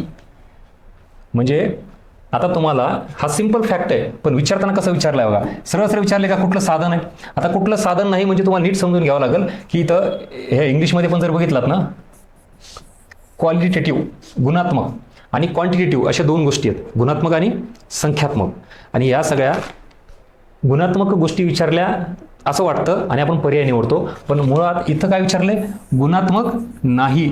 पण हे कळायला तिथं आपण तेवढं अलर्ट असलं पाहिजे, आणि अशा गोष्टीमुळे उत्तर चुकतात. आता इथे तुमचा प्रॉब्लेम कन्सेप्ट क्लिअरिटीचा का? नाही सर मला माहिती ना संख्यात्मक साधनं कुठली, गुणात्मक कुठली, तर ही उत्तर चुकण्याची शक्यता आयोगाने कशी तयार केली आहे? शेवट फिरवला आहे. आपल्या टेस्ट सिरीजमधून, प्रश्नांमधून कितीतरी गोष्टी तुम्हाला ह्या रिफ्लेक्ट होत आहेत का? आणि आता फील येतोय की राईट प्लॅटफॉर्मला आपण जॉईन झालोय, कारण हे येतं आयोगाचा पॅटर्न आहे. म्हणजे कधी कधी तुम्हाला अजून एक असा प्रश्न सांगतो बघा, खालीपैकी कुठला कर हा प्रत्यक्ष कर नाही. आता असं म्हणल्यावर नेमका खाली ऑप्शनमधून काय निवडायचा? म्हणजे प्रत्यक्ष कराचे ऑप्शन निवडायचे का अप्रत्यक्ष कराचे ऑप्शन निवडायचे? ह्या गोष्टीला तयार राहा ना तुम्ही. मी जर असं म्हणलं कुठला कर प्रत्यक्ष नाही, म्हणजे ह्याचा अर्थ आयोगाला काय पाहिजे? अप्रत्यक्ष कर निवडायचा आहे आपल्याला. आणि जर प्रश्नात असा असला खालीपैकी कुठला कर अप्रत्यक्ष नाही, म्हणजे कुठला निवडायचा आहे? प्रत्यक्ष निवडायचा आहे. मग ह्या गोष्टींची प्रॅक्टिस मी तुमच्याकडून करून घेतो, कारण हा आयोगाचा पॅटर्न आहे. कुठली साधनं संख्यात्मक साधनं नाही, मग काय निवडायचं आहे? गुणात्मक निवडायचे तुला. हे त्या वेळेत पटकन कळणं गरजेचं आहे, नाही तर उत्तर चुकू शकतो. नेक्स्ट या इकडं. अजून त्यातही विशेषतः आवर्जून सांगतो, ग्रुप C वाल्यांना वाटतं ना सर रिझल्ट काढायचा आहे मला, तर इकॉनॉमिक्स एवढं लेवलला पाहिजे. काय? रिझर्व्ह बँक ऑफ इंडिया म्हणजे RBI भाववाढीच्या काळात काय महाग चलन निर्मितीचा वापर करते. रिझर्व्ह बँक ऑफ इंडिया भावघटीच्या काळात, इथं भाववाढ इथं भावघट, म्हणजे ही आहे तेजी, ही आहे मंदी. स्वस्त पैशाचं धोरण, विचार करा, महाग पैशाचं धोरण, स्वस्त पैशाचं धोरण तेजीमध्ये वापरलं जातं का मंदीमध्ये वापरलं जातं? आपण ज्या वेळेला हे सगळं वाचतो तेव्हा आपल्याला माहिती असतं ॲट अ टाइम दोन्हीही ऑप्शन इथे टाकलेले आहेत. आता कन्फ्युजन वाढणार नाही तर काय होणार सांगा? दोन्ही विधानं इथंच. मग महाग पैशाचं धोरण तेजीमध्ये का मंदीमध्ये? स्वस्त पैशाचं धोरण तेजीमध्ये का मंदीमध्ये? हे जर कन्फ्युजन ठेवून तुम्ही गेलात, तुम्हाला वाटते माझा अभ्यास झाला आहे सर, मी सगळं वाचलं, सगळं माहिती आहे, इथं उत्तर देता आलं पाहिजे. याला तयार आहेत का? या कन्फ्युजनला एकाच ठिकाणी तिथंच विचारलं जातं सगळं. अजून पुढं साधा सिंपल, अजिबात जड नाही. रेपो दर म्हणजे काय? डेफिनेशन आहे, क्लिअर कट. मग आता रेपो रेट असेल, बँक रेट असेल, CRR असेल, SLR, या गोष्टी नीट समजून घ्या. इथं जास्त किचकटपणा नाही आहे. Clear cut. याची काय विचारली? डेफिनेशन विचारली आहे. पण डेफिनेशनमध्ये पण काय? रिझर्व्ह बँक ऑफ इंडिया व्यापारी बँकांना कर्ज देते, व्यापारी बँका लोकांना कर्ज देतात आणि सरकारचे कर्ज घेण्यावर आकारला जातो. मग ह्याच्यातही कन्फ्युजन होण्याची शक्यता 1 आणि 3 मध्ये आहे. पण जर कन्सेप्ट नीट क्लिअर असेल तर कन्फ्युजनचा चान्स नाही. बरं, इथं आता तुम्ही अजून एक गोष्टीला तयार राहा. रेपो रेट म्हणजे रिझर्व्ह बँक ऑफ इंडिया व्यापारी बँकांना कर्ज देते, आणि अजून एक पर्याय असा टाकला की रिझर्व्ह बँक ऑफ इंडिया व्यापारी बँकांकडून कर्ज घेते. क्लोज ऑप्शन आले का नाही? मग आपल्याला हे माहिती पाहिजे की RBI व्यापारी बँकांना कर्ज देते का व्यापारी बँकांकडून कर्ज घेते, ह्या गोष्टी. कारण का रेपो रेट म्हणलं की RBI व्यापारी बँकांना कर्ज देते, ही बँक आहे. आणि जर ज्या वेळेला उलट केलं मी, व्यापारी बँक RBIला कर्ज देते तर तो रिव्हर्स रेपो रेट झाला. म्हणजे सेम वाक्य मी उलट करू शकतो आणि तसाच प्रश्न पुढे येऊ शकतो. पण आपल्याला दोन कन्सेप्ट क्लिअर पाहिजेत, रेपो रेट आणि रिव्हर्स रेपो रेट. सो तयार राहायला. नेक्स्ट. हा सुद्धा प्रश्न परत ग्रुप सी वाले. मी काय त्यांचा उल्लेख करतोय कारण ग्रुप बीचे ते विद्यार्थी तरी मान्य करतात की नाही थोडी आपल्या लेवल वाढवली पाहिजे. पण ग्रुप सीला सुद्धा कसे प्रश्न आहेत बघा ना, जरा विचार करण्यासारखे. काय आहे? विकास वित्तीय संस्था. मुळात हा टॉपिक कुठला आहे हेच बऱ्याच जणांना माहीत नाही. कुठला टॉपिक आहे? नाणे बाजार, भांडवल बाजार, राईट. आणि मग भांडवल बाजारामध्ये हा पार्ट येतो कुठला? विकास वित्तीय संस्था. अशा वित्तीय संस्था ज्या डेव्हलपमेंटसाठी क्रिएट केलेल्या आहेत, देशाच्या विकासाला चालना देण्यासाठी. मग ॲग्रिकल्चरसाठी, इंडस्ट्रीसाठी. तुम्ही बघा नाबार्ड विकास वित्तीय संस्थेमध्ये पार्ट येतो नाबार्डचा. मग नाबार्ड काय करते? डेव्हलपमेंटसाठी, इन्फ्रास्ट्रक्चर डेव्हलपमेंट करण्यासाठी, ॲग्रिकल्चर अँड रुरलसाठी. त्यानंतर IFCI, त्याच्यानंतर IDBI, ICICI विकास वित्तीय संस्था आठवतात का? पुढे NHB नॅशनल हाऊसिंग बँक वगैरे. मग ह्या विकास वित्तीय संस्था ज्या स्थापन करण्यात आल्यात त्याच्यामागे कारण काय विचारलंय? आता लक्षात ठेवा, जर विकास करायचा असेल तर हा एकदम शॉर्ट टर्मसाठी आहे का? आणि मुळात हा सगळा जो पार्ट येतो तो भांडवल बाजाराचा येतो. एवढं बेसिक आपल्याला माहिती पाहिजे. आणि जर हे भांडवल बाजारात येते हे माहिती आहे तर क्लिअर कट नाणे बाजार हा ऑप्शन कटतो. आणि आपल्याला हे माहिती पाहिजे की अल्प मुदतीचे कर्ज हा जो व्यवहार आहे तो नाणे बाजाराचा पार्ट आहे. आणि इथं हा भांडवल बाजाराचा पार्ट आहे म्हणजे अल्प मुदतीचा हाही ऑप्शन केला. इथं भांडवल बाजाराचे नियमन करणे हे काम कोणाचं आहे रे? हे सेबीचं आहे. एवढी कन्सेप्च्युअल क्लिअरिटी सगळं क्लिअर असेल हाही ऑप्शन उडाला. सो युअर आन्सर इज बी. आणि इथं क्लिअर दिलंय कृषी व मुख्य क्षेत्रांचा विकास वाढवण्यासाठी. कृषी आणि मग इतर मुख्य क्षेत्रांचा, फक्त कृषीचा नाही. विचार करा. ग्रुप सीला हा प्रश्न आहे. नाणे बाजार, भांडवल बाजाराला आपण कसं डील करतो? नाणे बाजार, भांडवल बाजार टॉपिकमध्ये करायचं आहे काय नेमकं? ही दिशा कशातून मिळते? ह्याच्यातून मिळते. याच लेवलला विचारात घेऊन तुम्हाला एक ना एक गोष्ट माझ्याकडून तुम्हाला मिळेल. डोंट वरी. आत्ता इथपर्यंत परत काही प्रश्न बघितल्यानंतर आवर्जून सांगा काय क्लिअरिटी आली. मेन्शन करा मला कमेंटमध्ये. आणि जे विद्यार्थी काही व्यवस्थित ॲनालिसिस करून एका पेजवर उतरून घेतील तेच इथून पुढच्या काळामध्ये पोस्ट मिळवतील. नाही तर असं नॉलेज ऐकून इकडून ऐकायचं इकडून सोडून द्यायचं काही अर्थ नाही. आणि आपल्याला रीलमुळे काय झालं आहे? पटापट वर ढकलायची सवय लागली.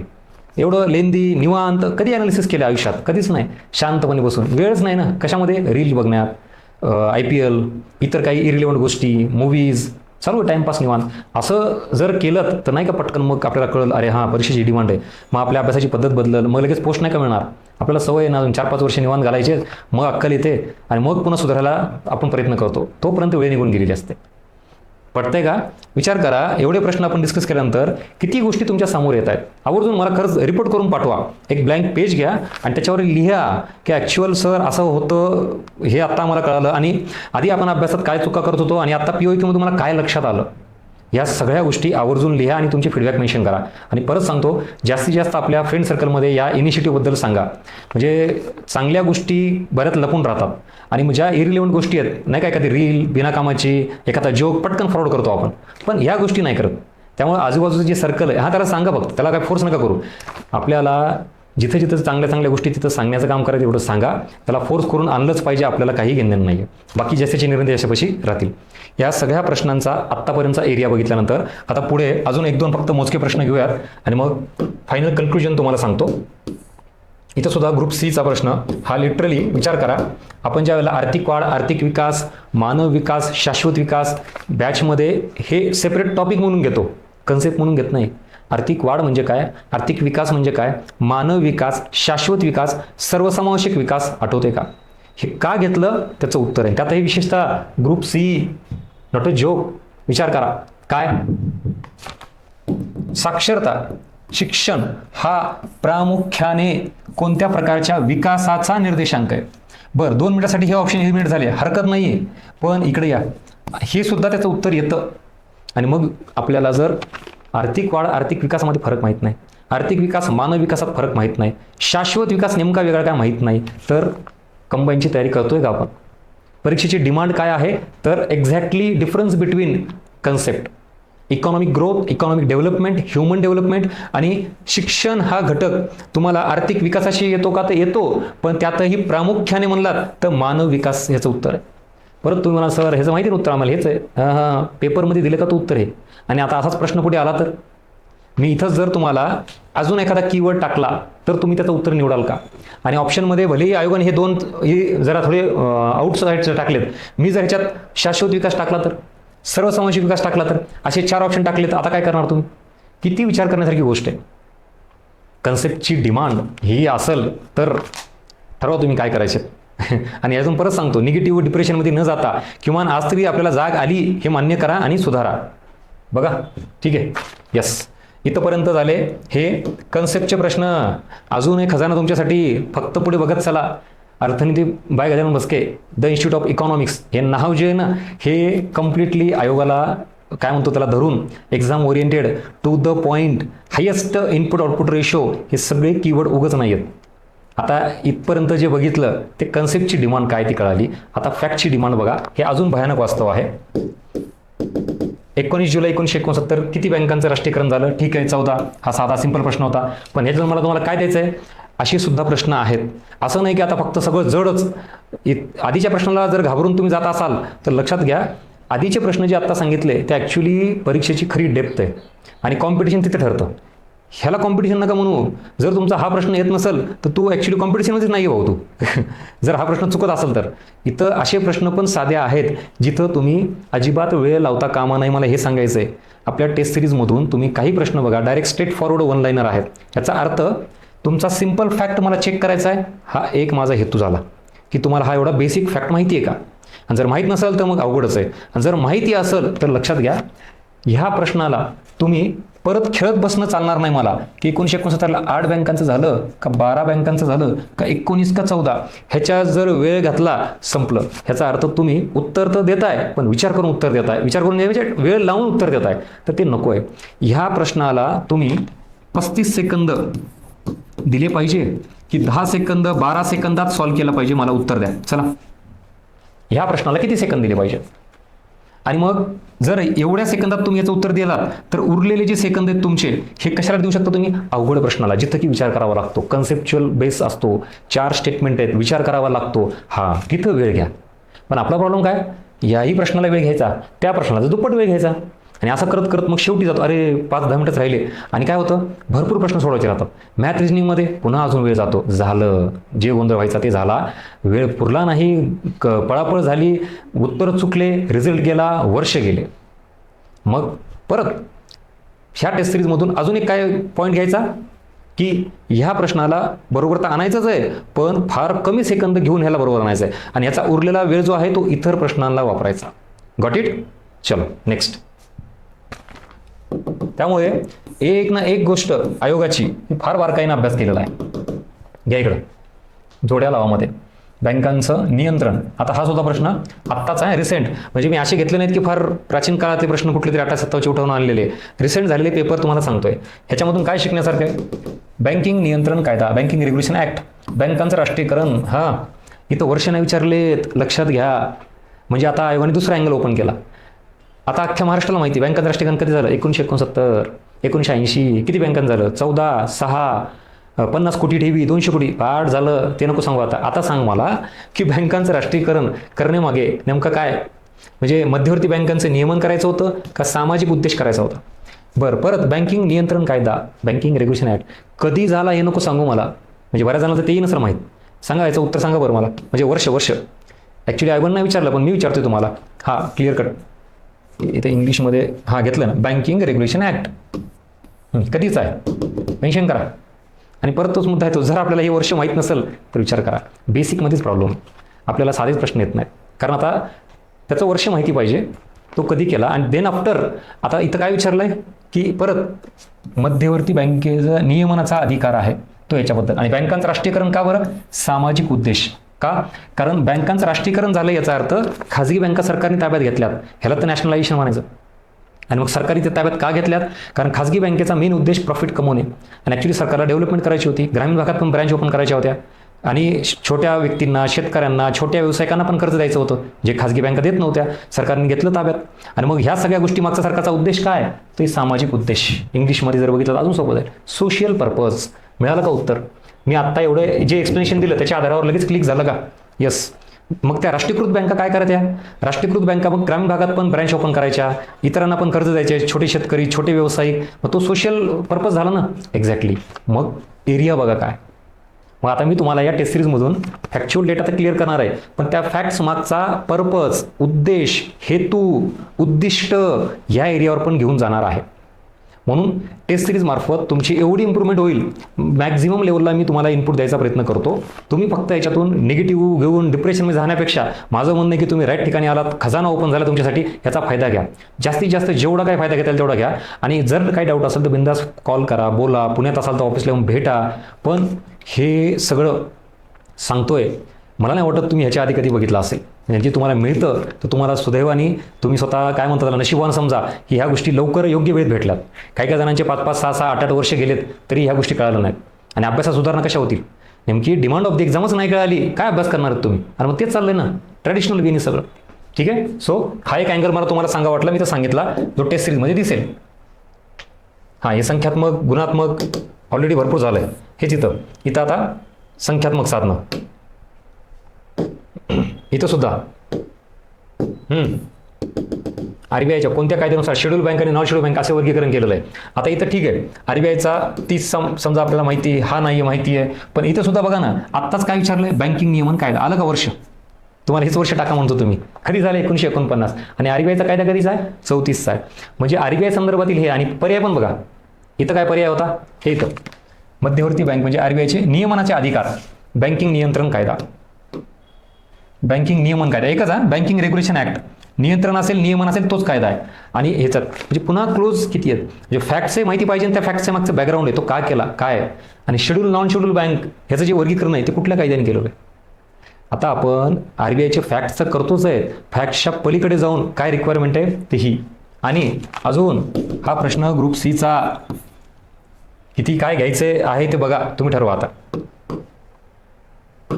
ही पण समिती आहे, चालतंय. समितीबद्दल परत अजून बोलू. हां, इथं या, इथं हा महत्त्वाचा पॉईंट आहे.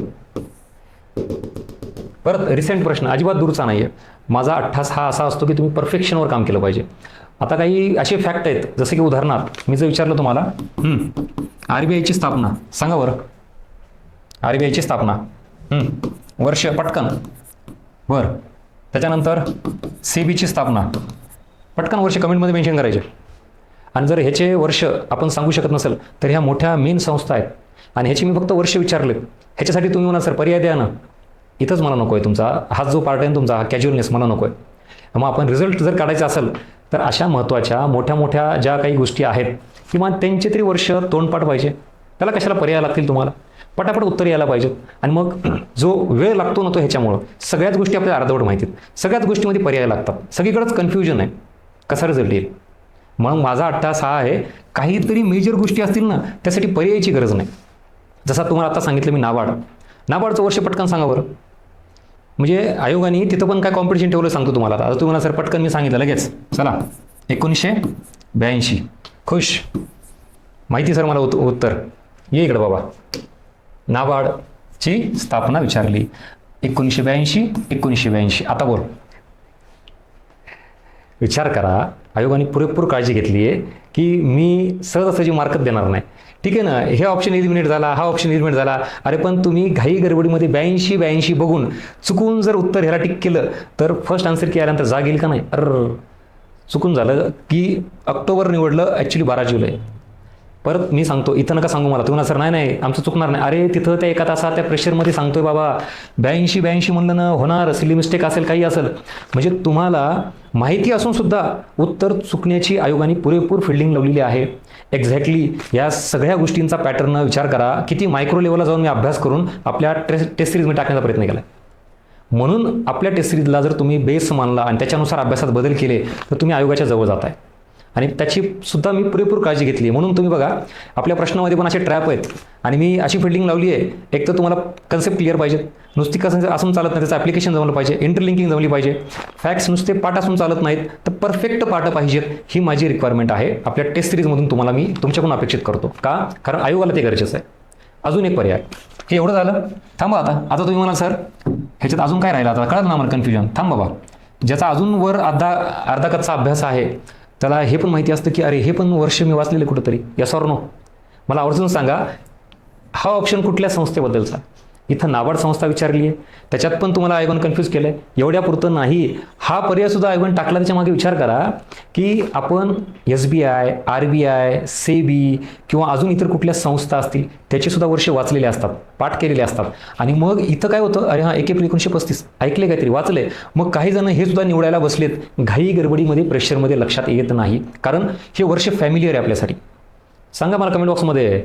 मी अजिबात वन साईड काहीच करणार नाही, मीच सगळं सांगणार, अजिबात नाही. इन्व्हॉल्व्ह होतो मी, ती वेळ आली आता. आपण स्वतःत बदल करायचा असेल ना, तर ह्या सगळ्या काय म्हणतो आपण त्याला, मोहिमेमध्ये, ह्या सगळ्या मिशनमध्ये इन्व्हॉल्व्ह व्हा. चुकू द्या, एकदा नाही दोनदा नाही, इथं चुकू द्यात. आयोगाच्या पेपरमध्ये नको, तिथं चूक झाली 1 वर्ष बर्बाद झालं. आणि मी मॅक्झिमम गोष्टी मिस्टेक्सवर काम करतो. तुमच्या विद्यार्थी म्हणून तुम्ही काय विचार करता बघा, तुम्हाला लक्षात येत असेल बऱ्याच गोष्टी ट्युनिंग मॅच होतीये. म्हणजे तुम्ही काय विचार करता हे मला कळतं. कसं काय? कारण सायकॉलॉजी जी विद्यार्थ्यांची असती त्याच्यावरही काम करणं चाललं माझं. आणि आयोगाने काय काय मांडून ठेवलं हे तुमच्यासमोर आणणं चाललं आहे. हे ठीक आहे, हा ऑप्शन लगेच कळलं, हा काही नाही. महाराष्ट्र संदर्भात आपल्याला आता पॉलिटिक्स अँगल पण येतं, कुठलं राज्य कधी निर्माण झालं काय. पण ह्या तिघांची किती काळजी घेतली, त्यातही या दोघांबद्दल सांगा. आणि हे सगळं ऐकून बघून आश्चर्य वाटतं की ॲक्च्युली आपण PYQ फार बघितलेत, पाठ झालेत, पण कधी ॲनालिसिस नाही केलं. आणि त्या गोष्टी तुम्हाला इथून मिळत आहेत. ह्या सगळ्या मेहनतीचा फायदा घ्या. कळालं? आणि ह्या प्रश्नातून काय मिळालं आवर्जून लिहा. आणि आता तुम्हाला अभ्यासाची दिशा मिळाली का? आता तुम्ही काय करणार बघा ना. तुम्हाला आता गजानन बस्के आठवतो, मी नेहमी सांगतो. का बरं? आता तुम्ही नाबार्डची तयारी करता, नाबार्डचा अभ्यास करताना नुसतं 1982 नाही करणार. आता जाग आली का नाही, आता काय करायचं? अरे 1982च्या पण आधी 12 जुलै का 2 ऑक्टोबर आहे. बरं त्यात पण हा पर्याय कशाचा आहे? आणि मग पटकन कळतं, अरे नाही हा RBIचा आहे. नाबार्डचं पण हे तर विषयच नाही. अरे पण 82 मध्ये पण हे झालं ना. ही क्लॅरिटी यावी, हाच माझा मेन उद्देश आहे, बाकी काही नाही.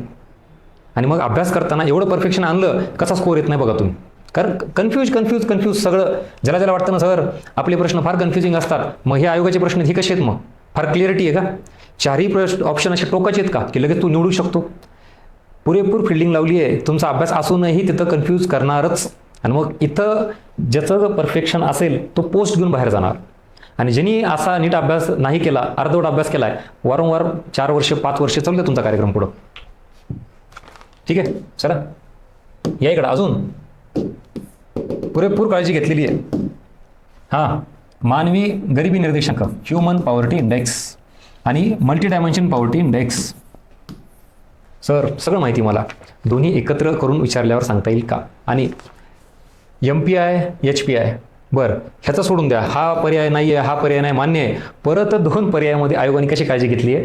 कारण जर बघितलात तर ह्युमन पॉवर्टी इंडेक्स HPI याचं वर्ष 1997 आहे आणि MPIचं 2010 मध्ये आहे. आणि दोन्हीही पर्याय ऑप्शनमध्ये दिसतात तुम्हाला. घाई गडबडीमध्ये कळत नाही. HPIच्या जागी MPI आला की MPIच्या जागी HPI आला, नेमकं काय विचारलंय? आणि ह्या घाई गडबडीत इथं जर पहिल्यांदा HPI आपण नीट बघितलं आणि हा अरे 97 HPI आला, पहिला ऑप्शन क्लिक करून बाहेर येतो आपण. Yes or no? बरोबर कळतंय का की चुका कुठं होत आहेत त्या? आणि ह्या होऊ द्यायच्या नाही. म्हणजे वर्ष माहिती असून सुद्धा आपण परत चुकतो की काय विचारलंय ते, कशा जागी काय आलंय ते. हा एक एरिया. नेक्स्ट या इकडं. अजून आता हा प्रश्न सुद्धा, आणि हा फार जुना नाही, हा सुद्धा बघा. ज्याला परत वाटतं की सर 2 गोष्टी एकत्र आहेत का, तर यस. काय मानवी विकास निर्देशांक म्हणजे ह्युमन डेव्हलपमेंट इंडेक्स आणि मल्टी डायमेन्शन पॉवर्टी इंडेक्स. इथं दोघांची तुलना केली, HPI आणि MPI. इथं काय केलेली आहे? HDI आणि MPI. ह्याच्या आधी आपण राष्ट्रीय उत्पन्नाचे प्रश्न बघितले का? GNP आणि NNP. काय चाललंय हे सगळं? म्हणजे आपला अभ्यास हा सगळा असा इंडिव्हिज्युअल लेवलला होता. आणि maximum demand of the exam कशी आहे? इंटरलिंकिंगची डिमांड आहे. आता ह्याच्यातही HDIचे सगळे फॅक्ट्स सांगतो सर, कधी सुरू झाला काय नाही. MPIचे सगळे फॅक्ट्स चालू, कधी सुरू झाला, त्याचे काय निकष आहेत. पण इथं तुम्हाला विचारलंय की ह्या दोघांचे कुठले आयाम हे प्रतिबिंबित होतात, म्हणजे कुठले सिमिलर आहेत, कॉमन आहेत, की जे एकमेकांना मॅच होतात. Multi dimension poverty index has 3 dimension, mirroring म्हणजे एकत्रित. आणि मग इथं आरोग्य, शिक्षण, राहणीमान हे आहेत, ह्या दोघांचे कॉमन आहेत. परत कन्फ्युजन असेल तर उत्तर येणार नाही. हां, हे ठीक आहे, इन्फॉर्मेशन बेस आहे. यस, चला पटकन. आता मी तुम्हाला प्रश्न विचारला, FRBM कायदा, says act, FRBM act FRBM act, says act, फेरा ॲक्ट, पटापटीचे वर्ष सांगायचे. अजून MRTP ॲक्ट, पटापट वर्ष सांगायचे, काहीच नाही बाकी. हे कशा संबंधित आहे मला अजिबात सांगू नका, उत्तर द्या, कारण इथं वर्ष विचारलेत सगळे. ठीक आहे. आजचं लेक्चर बघून झोप उडाली पाहिजे, झोप, की इकॉनॉमिक्सची डिमांड काय. आणि हे सगळे प्युअरली कंबाईनचे प्रश्न आहेत, कंबाईन प्रीचे प्रश्न आहेत. कारण कंबाईन मेन्सची टेस्ट सिरीज वेगळी येते, तुम्ही फक्त मेन्स सांगेल तुम्हाला. ॲक्च्युली कंबाईन मेन्सची डिमांड काय, राज्यसेवेची पण टेस्ट सिरीज आपली, तिथं मी पूर्णतः राज्यसेवेचे प्रीचे प्रश्न घेऊन राज्यसेवेच्या प्रीची डिमांड काय सांगेल. इथं कम्प्लिटली सगळे प्रश्न कंबाईन प्रीचे आहेत, एकही प्रश्न डायल्यूट केला नाही. का, ॲक्च्युली कंबाईन प्रीची डिमांड काय ती तर तुम्हाला कळतात, तीच माहीत नाही ना. आपण निघालो राज्यसेवा प्रीच्या लेवलची तयारी करायला. POQ बघून तुम्ही तिकडे जाऊन अभ्यास करता, त्या एरियावर हे करता बिनाकामी. फक्त कंबाईन प्री काय गरज आहे ती आधी बघा, ती पूर्ण करा. आता याच्यात किती जणांनी वर्ष टाकलेत कमेंट बॉक्समध्ये मला मेन्शन करा. MRTPचं वर्ष काय, याचं काय, त्याचं काय. आणि जर तुम्ही वर्ष आजूबाजूला टाकत असाल की 2000 का 2001 आहे, 2004 का 2005, 2003 काय, 1972 आहे का 73 आहे का 92 आहे का 93 आहे, हे असं जर करत असाल ना तर परत तुम्ही रिझल्ट घालवणार आहे. कारण एकतर वर्ष परफेक्ट पाहिजे, आणि दुसरी महत्त्वाची गोष्ट काय माहिती का, हे सगळे जे कायदे आहेत ना, कायदे, हे ज्याला आपण संमत करणे म्हणतो, हा एक पार्ट झाला. आणि याच कायद्यांना अंमलबजावणी कधी केली म्हणजे लागू कधी झाला, दुसरा पार्ट झाला. ह्याला आपण अधिनियमित म्हणतो. अधिनियमित करणे किंवा संमत करणे आणि अंमलबजावणी करणे, लागू करणे, अशा दोन गोष्टी आहेत. आता ज्याला ज्याला असं वाटतं की मला सर FRBM ॲक्ट माहिती आहे, तर क्लिअर कट मी उत्तर देऊ शकतो 2003. फॉर युअर काइंड इन्फॉर्मेशन, इथं काय विचारलंय, लागू कधी झाला, संमत कधी झाला नाही. म्हणजे पण फरक असतो का म्हणून सर, असं पण असतं का, हे घे कसं असतं सांग. म्हणजे हे सगळे कायदे आहेत ना, कायदे तुम्ही आजपर्यंत हे इकडचे सगळे केले सर, सगळे वर्ष माहितीत मला.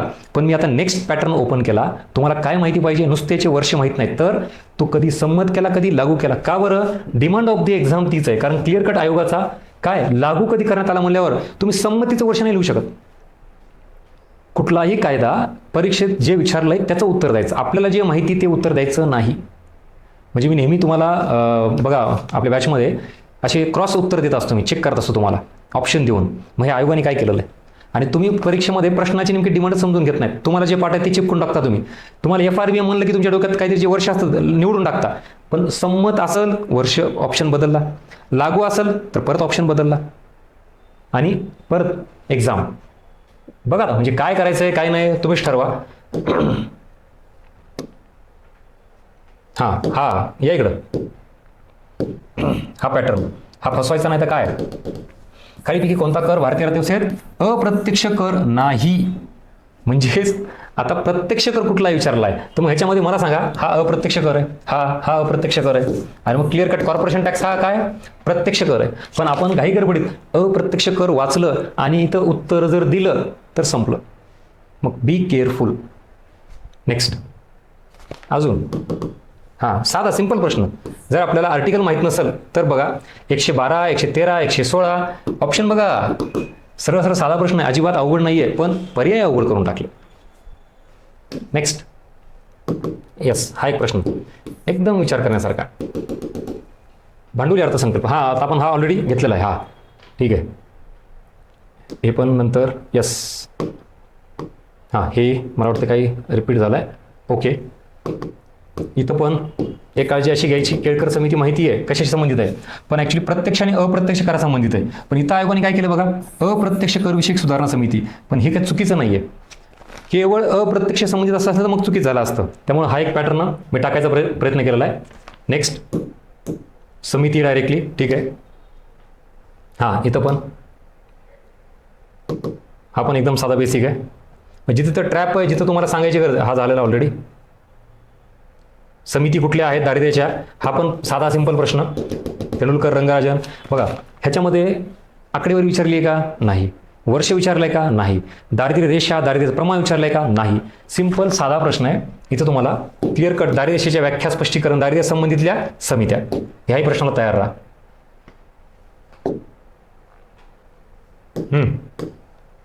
16 वित्त आयोगाचे अध्यक्ष.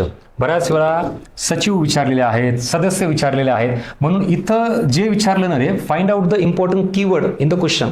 प्रश्नामध्ये महत्त्वाचा कीवर्ड काय हे आधी फाइंड आउट करायला शिका आणि मग उत्तर द्या. कधी कधी आयोगाने इथं सदस्य सचिव विचारले, पण आपल्या डोक्यात काय असतं, 16 वित्त आयोग म्हणलं की अध्यक्षच विचारला असतं. अरे कोणी सांगितलं तुला? आणि मग ही चूक होती का? प्रश्नातला नेमका कीवर्ड माहीत नाही, प्रश्नात काय विचारलं हेच समजून नाही घ्यायचं आणि लगेच ऑप्शन बघून उत्तर देऊन टाकायचं. हां, आता मला सांगा, तुम्ही शाश्वत विकास टॉपिक हा केलेला आहे, जो की आधी कंबाईनला नव्हता, पण आता ते आवर्जून करा. ऑप्शन आहेत तुम्हाला बघा, 1, 2, 3 आणि 4, 15, 16, 17, 18 हे अशा आयोगाचे ऑप्शन आहेत. आणि मला सांगा, आता आपण शाश्वत विकासामध्ये हे करतो MDG, तर MDG विचारले तर मग याच्यापैकी कुठला ऑप्शन आहे? पर्याय क्रमांक 1, 2, 3, 4 किंवा 4मध्ये समजा आपण इथे यापैकी नाही अजून काहीतरी लिहून टाकू, पण क्लोज ऑप्शन आहेत ना, 15, 16, 17, 18 आणि मग त्याच्या आजूबाजूलाच उत्तर आहे का नाही? कोणी म्हणते 17, कोणी म्हणते 18, कोणी म्हणते 16, झालं ना? परफेक्शन आहे का? नाही. आणि मग इथं आता विषय हा होतो की तुम्ही याला 17 म्हणून जर निवडला असेल तर याचं उत्तर आहे 4 यापैकी नाही. का बरं? आता काय झालं? अरे तुला विचारलंय MDG, तू उत्तर कशाचं 17 देतोय? ते SDGचं. बघा नाही, तर जो प्रश्न विचारलाय ना, आता हे प्रश्न ॲक्च्युली तसा नाही आहे, पण मला तुम्हाला काय चेक करायचं आहे? Clear cut sustainable development goals ह्याच्यामध्ये 2 आहेत, MDG आणि SDG. सो प्रश्नात MDG विचारला आहे की SDG विचारला त्याच्यानुसार उत्तर ठरेल. आणि जर SDG 17 असतील तर मग MDG किती आहेत मेन्शन करा, मी नाही सांगणार. जर तुम्हाला तुमच्या अभ्यासामध्ये कुठं कमतरता आहे कळू द्यात, पाठ आहे का पटापट. आता ह्याचा आकडा तुम्हाला पर्याय द्यायची गरज आहे का? पर्याय दिला तर मग निवडणार. मग मला तेच म्हणायचं की ह्या गोष्टींना काही नाही, पटापट उत्तर देत आले पाहिजेत, त्या लेवलला आपण गेलो पाहिजे. द्या उत्तर MDG किती आहेत ते. आणि इथं चूक काय केली तुम्ही? मी ज्या वेळेला MDG विचारलं तेव्हा तुम्ही 17 म्हणलं असाल तर तुम्हाला 17 आकडा माहिती आहे, पण तो MDGचा का SDGचा हे तुम्ही नीट बघितलं नाही आणि कन्फ्युजनमध्ये उत्तर गेलं. इथं क्लिअर कट तुम्हाला माहिती की SDG विचारलंय, पण SDG मध्ये पण 17 आहे का 20 आहे का 15 आहे का 10 आहे आयोगाच्या पर्याय. हां, अजून एक खूप इम्पॉर्टंट, खूप सांगा ह्याच्यामध्ये हा जो प्रश्न आहे ना, हे इथलचा क्लिअर कट नोटबंदी 500 आणि 1000च्या कधी झाली रे? मी पर्याय देतो. 2016, 2017, 2018, इथं 2015. डिमॉनिटायझेशन कधी झालं नोटबंदी? सर लगेच सांगतो, पटकन उत्तर माहिती आहे, वर्ष. ठीक आहे, या इकडं. किती लेवलला आयोगाने टफनेस वाढवला आहे विचार करा. काय आहे पर्याय, काय काय आहेत? म्हणजे नोटबंदी कधी झाली हे तुम्हाला विचारले सरळ सरळ. 2016, 2016, 2016, 2016. चारही पर्याय 2016चे. चारही पर्याय, एक नाही, दोन नाही, 4 ऑप्शन. आता म्हणजे जे मला माहिती होतं ते 4ही पर्यायामध्ये आहे की 2016. आता काय करायचं? बरं इकडे आहे. ज्याला माहिती की काहीतरी 8 आहे, 8 मार्च, 8 नोव्हेंबर, 8 ऑक्टोबर, 8 डिसेंबर. आता काय बोलायचं? हा पॅटर्न विचार करा, किती मायक्रो लेवलला जाऊन बाहेर काढून तुमच्यासमोर आणतोय. आणि हे प्रश्न मी आत्ता तयार केलेत का नव्याने? आधीच होते. मग आपला हाच तर मोठा प्रॉब्लेम आहे ना की आपण POQ पाठ करतो, सगळं माहिती आहे, पण ॲनालिसिस नाही करत. आयोगाला काय पाहिजे कळायला लागले का? किती लेवलला? हा किती साधा सिंपल प्रश्न आहे, पण कशी फिल्डिंग लावली आहे. 4ही पर्याय कशाचे? 16, 16, 16, 8, 8, 8. मग आपल्याला माहिती असून सुद्धा तिथं उत्तर चुकण्याची शक्यता किती वाढते विचार करा. ज्याला वाटतं ना सर नाही ना माहिती ना 8 नोव्हेंबर, अरे बाबा इथं नको सांगू मला तू. त्या एक्झाम हॉलमध्ये, त्या प्रेशरमध्ये, त्या स्पीडमध्ये आयुष्यपणाला लागलेलं असतं, रिझल्ट काढायचाच असतो. अशा याच्यामध्ये जर असे 4 पर्याय तुला दिले तर नाही का बिथरणार माणूस? आणि माहिती असलेला सुद्धा व्यक्ती 2 मिनिटासाठी अरे 16, 16, 8, 8, 8 काय करायचं? 8 आता कुठं 16 आणि कुठं ऑक्टोबर नोव्हेंबर काय निवडायचं? कळतंय का? आता मला परत आवर्जून सांगा, ह्या गोष्टी जर तुमच्यासमोर आल्याच नाहीत तर आपण अभ्यासाची दिशा ठरवू का? म्हणून माझं पहिलं लेक्चर हे याच्यावर असतं, कारण ह्याच्याशिवाय इकॉनॉमिक्स काय आहे आणि कंबाईनला काय डिमांड आहे कळणारच नाही. परत एकदा आवर्जून सांगतो, लाईक करा, शेअर करा आणि सबस्क्राईब नक्की करून टाका आपल्या यूट्यूबला. कारण ह्या गोष्टींचा कंटेंट देण्यासाठी जी मेहनत घेतोय त्याकडून तुमच्याकडून मला जास्त काही नाही, एक जस्ट ॲप्रिशिएशन की या सगळ्या कंटेंटचा तुम्हाला फायदा होतोय का. त्यामुळे आवर्जून फीडबॅक मेन्शन करा. आणि यात तुम्हाला अजून काही डिटेल तुम्ही रिपोर्ट जर काढला असेल तर आपल्या ऑफिसच्या नंबरला तुम्ही ते स्कॅन करून मला पाठवा आणि आपण डिस्कस करू त्याच्यावर की तुम्ही ह्याच्यातून काय घेतलं मला हे तर बघू द्या. नाहीतर उगाच फक्त ऐकलं भारी वाटलं सर नव्याने काहीतरी कळालं, अरे पण कळालं तर उतरवून मग, आणि हे सगळं उतरवून अभ्यासामध्ये बदल कर. तर अर्थ आहे हे नोटबंदीला आपण किती कॅज्युअली घ्यायचो, माहिती नसतं नोटबंदी कधी झाली ते, पण कसे पर्याय आहेत आणि काय आहे ते बघा. सो शेअर, लाईक, सबस्क्राईब करा आणि तुमचे जे काही ह्याच्यातून पॉईंट्स तयार झाले ते मला आवर्जून पाठवा आपल्या ऑफिसच्या नंबरवर. नेक्स्ट हा एक प्रश्न बघा. आता अजून फिल्डिंग, हा सुद्धा फार जुना नाही आहे. वाक्य दिलेत वेगवेगळे. इथं 14 बँकांचं राष्ट्रीयकरण कधी झाले रे? 1969. पण घाई गडबडीमध्ये बघा इथं 1959 केलं आहे. किती लेवलला आयोग बारकाईने रिसर्च करतोय. बरं, इथं दुसरा पर्याय टाकू शकला असता ना, 72, 82, 92, 59. का बरं? कारण ॲक्च्युली याचं उत्तर किती आहे? 1969. म्हणजे 1909 हे केलंय, फक्त मध्ये 6च्या ऐवजी काय केलंय? 5 टाकलाय. काय लेवलला काळजी घेतली आहे की तुम्ही बरोबर चुकाल. कारण कळत नाही ना, 9 सारखंच आहे ना, 69 59. हा फरक मला खरंच सांगा, त्या तिथं प्रेशरमध्ये एका तासामध्ये हा डिफरन्शिएट कळेल का आपल्याला? वाचनाच्या स्पीडमध्ये लक्षात येत नाही. आपल्याला वाटतं अरे हां बरोबर आहे, 1959च आहे. मान्य आहे का?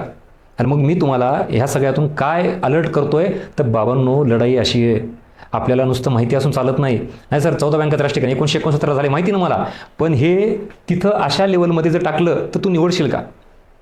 आणि मग ह्याच्यामुळे आपला स्कोअर कमी येतोय आणि आपण म्हणतो सर मला मार्कच येत नाही इकॉनॉमिक्समध्ये. कशी सगळं वरवर सुपरफिशियल केलेलं आहे, परफेक्शन नाही आहे, कन्सेप्च्युअल क्लॅरिटी नाही आहे आणि आपल्याला सेल्फ स्टडी करतच बसायचं आहे, गायडन्स घ्यायचं नाही आहे. मग म्हणल्यानंतर सुधारणा कशी होतील? म्हणजे आपल्याकडे भारतामध्ये एक मेंटॅलिटी काय माहिती का, थोडंफार इन्व्हेस्ट करायची गरज असेल तर आपण करत नाहीत. वर्ष बरबाद केली चालते आपल्याला, 2-3 वर्ष गेले चालतील, पण 2-3 हजार घालणार नाहीत. साधे 200-300 रुपये सुद्धा आपल्याला वाटतं कुठली टेस्ट सिरीज किंवा नको घ्यायला का, माझं मी करतो. पण आज कळालं का टेस्ट सिरीजचं महत्त्व किंवा गायडन्सचं महत्त्व? ह्या गोष्टी सहजासहजी डिकोड होत नाहीत. स्टुडंट म्हणून तुम्हाला लिमिटेशन आहे, 7 विषय आहेत, त्यात तुम्ही एवढी PhD करणं अपेक्षित नाही आणि करायची पण नाही. म्हणून तर गायडन्स गरजेचं आहे. अरे आम्ही 12-12, 13-13 वर्ष घातलेत एका विषयामध्ये, हे आजपासून नाही आहे आणि अजूनही मी अपडेशन करतोय. प्रत्येक टेस्ट सिरीजला, प्रत्येक बॅचला तुम्हाला डेफिनेटली नवीन काहीतरीच मिळणार. ॲज इट इज तीच कॅसेट लावली आणि वाजवली असं अजिबात नसतं माझं. स्वतः प्रत्येक गोष्ट बघून करून तुमच्या समोर आणलेलं आहे. बघा काय इथं अजून भरपूर तशा आता गोष्टी. ठीक आहे, ह्या पण सरळ 1934चा जो कायदा विचारला तो, हां तेच प्रश्न इथं पुन्हा विचारला आहे. 1969ला 14 बँकांचं राष्ट्रीयकरण, इकडं काय विचारलं होतं? 14 बँकांचं राष्ट्रीयकरण 59ला केलेलं आहे, विधान चुकीचं. परत RBIची स्थापना सुद्धा विचारली, बेसिक एकदम 35ची. पुन्हा SBIची स्थापना, सगळं बेसिक, पण आपल्याला कन्फ्युजनमध्ये टाकलेलं आहे. हां इथं सुद्धा हे परत वर्ष बघा ना, म्हणजे फॅक्टवरची सुद्धा प्रश्न तुम्हाला ॲज इट इज पाठ पाहिजे तर उत्तर पटकन येतं.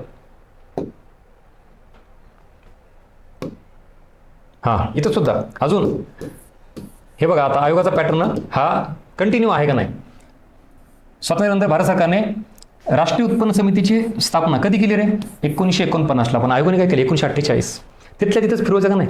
जिथं तुम्हाला कन्फ्युजन असतं तिथंच पर्याय असतात. 48 की 49 की 50? राष्ट्रीय उत्पन्न समितीची स्थापना. बँकांचं राष्ट्रीयकरण 1969 की 1959? म्हणजे ते 69 क्लोज पण चुकीचं. मग हे सगळं आपल्याला माहिती पाहिजे आणि मग तिथं हे 48 की 49 जरा ठरवता आलं तो पोस्ट घेऊन पुढे जातो. बाकी कन्फ्युजनमध्ये बसा. इथं सुद्धा हे विचार करा. हा प्रश्न अजून तुम्हाला खोलात विचार करायला लावणार आहे. या इकडं खालील निकषाच्या आधारे 2011-12 वर्षासाठी नियोजन आयोगाने दारिद्र्य रेषा निश्चित केली. वर्ष मेन्शन केले, समिती कुठली मेन्शन केली सांगा मला. प्रश्नामध्ये तेंडुलकर समिती आहे का, रंगराजन समिती आहे का, लकडावाला आहे का? काहीच नाही. मग आता काय चॅलेंज आहे? हे पर्याय आहे. सो या पर्यायातून इथं ग्रामीण भागासाठी 816 रुपये आणि 1000 रुपये ही निकष कोणाचे आहेत? तेंडुलकरचे आहेत का रंगराजनचे? इथं ग्रामीणसाठी 47, शहरीसाठी 32 तेंडुलकरचे आहेत का रंगराजनचे आहेत? आणि हे सर्व परत कोणाचे आहेत हे आता आपल्याला स्वतःला ठरवायचं आहे. मग तेवढा फॅक्टचा आवाका आपल्याला पाहिजे. बरं, त्यातही एक साधी गोष्ट बघा, हे तेंडुलकरचं आहे, ठीक आहे, मान्य आहे. हे रंगराजनचं, हे पण कळालं. पण इथं काय केलं आयोगाने? मुळात ग्रामीण भागासाठी हे 47 नाही तर किती आहे? 32 रुपये. शहरी भागासाठी किती आहे? 47 आहे. पण आयोगाने बरोबर ग्रामीणचं शहरीला, शहरीचं ग्रामीणला करून टाकलं. तिथल्या तिथंच फिरवलं आहे. रंगराजनच्या समितीचे सगळे आकडे माहिती असूनही चालत नाही. ग्रामीणचं शहरी, शहरीचं ग्रामीण उलटं केले. बघा ना, शहरीसाठी किती जास्त दारिद्र्य असते आपल्याला, 47 रुपये खर्च जास्त होतो ना. आणि ग्रामीणसाठी किती कमी असते, म्हणजे 32 रुपये. जाऊन काढा आपलं इकॉनॉमिक्स गाईड बुक काढा, त्यात तुम्हाला हे दिसेल. म्हणजे हा सुद्धा ट्रॅप लक्षात घ्या. 32 आणि 47 ग्रामीणचं शहरी, शहरीचं ग्रामीण.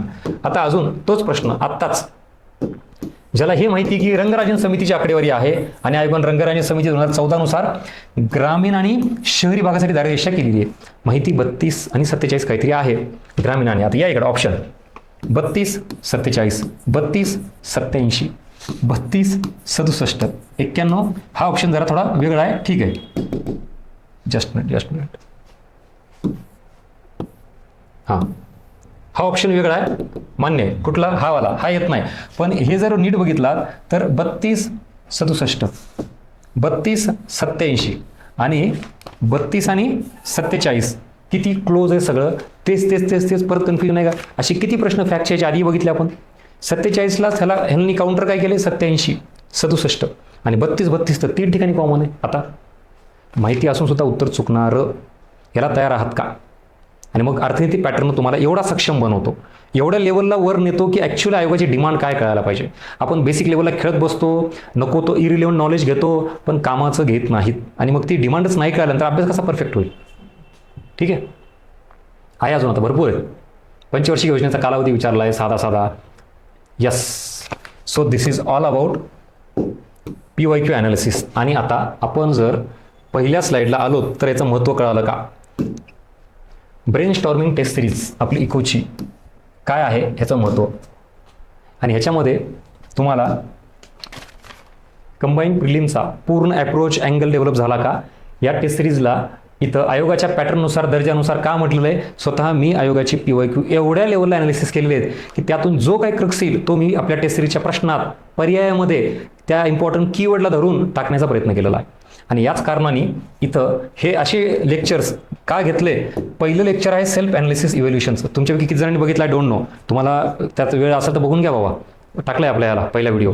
आणि आत्ताचा जो कुठला आहे PYQ ॲनालिसिस. यस, आज फील आला का की एक्झॅक्टली PYQ ॲनालिसिस म्हणजे काय, विचार करा.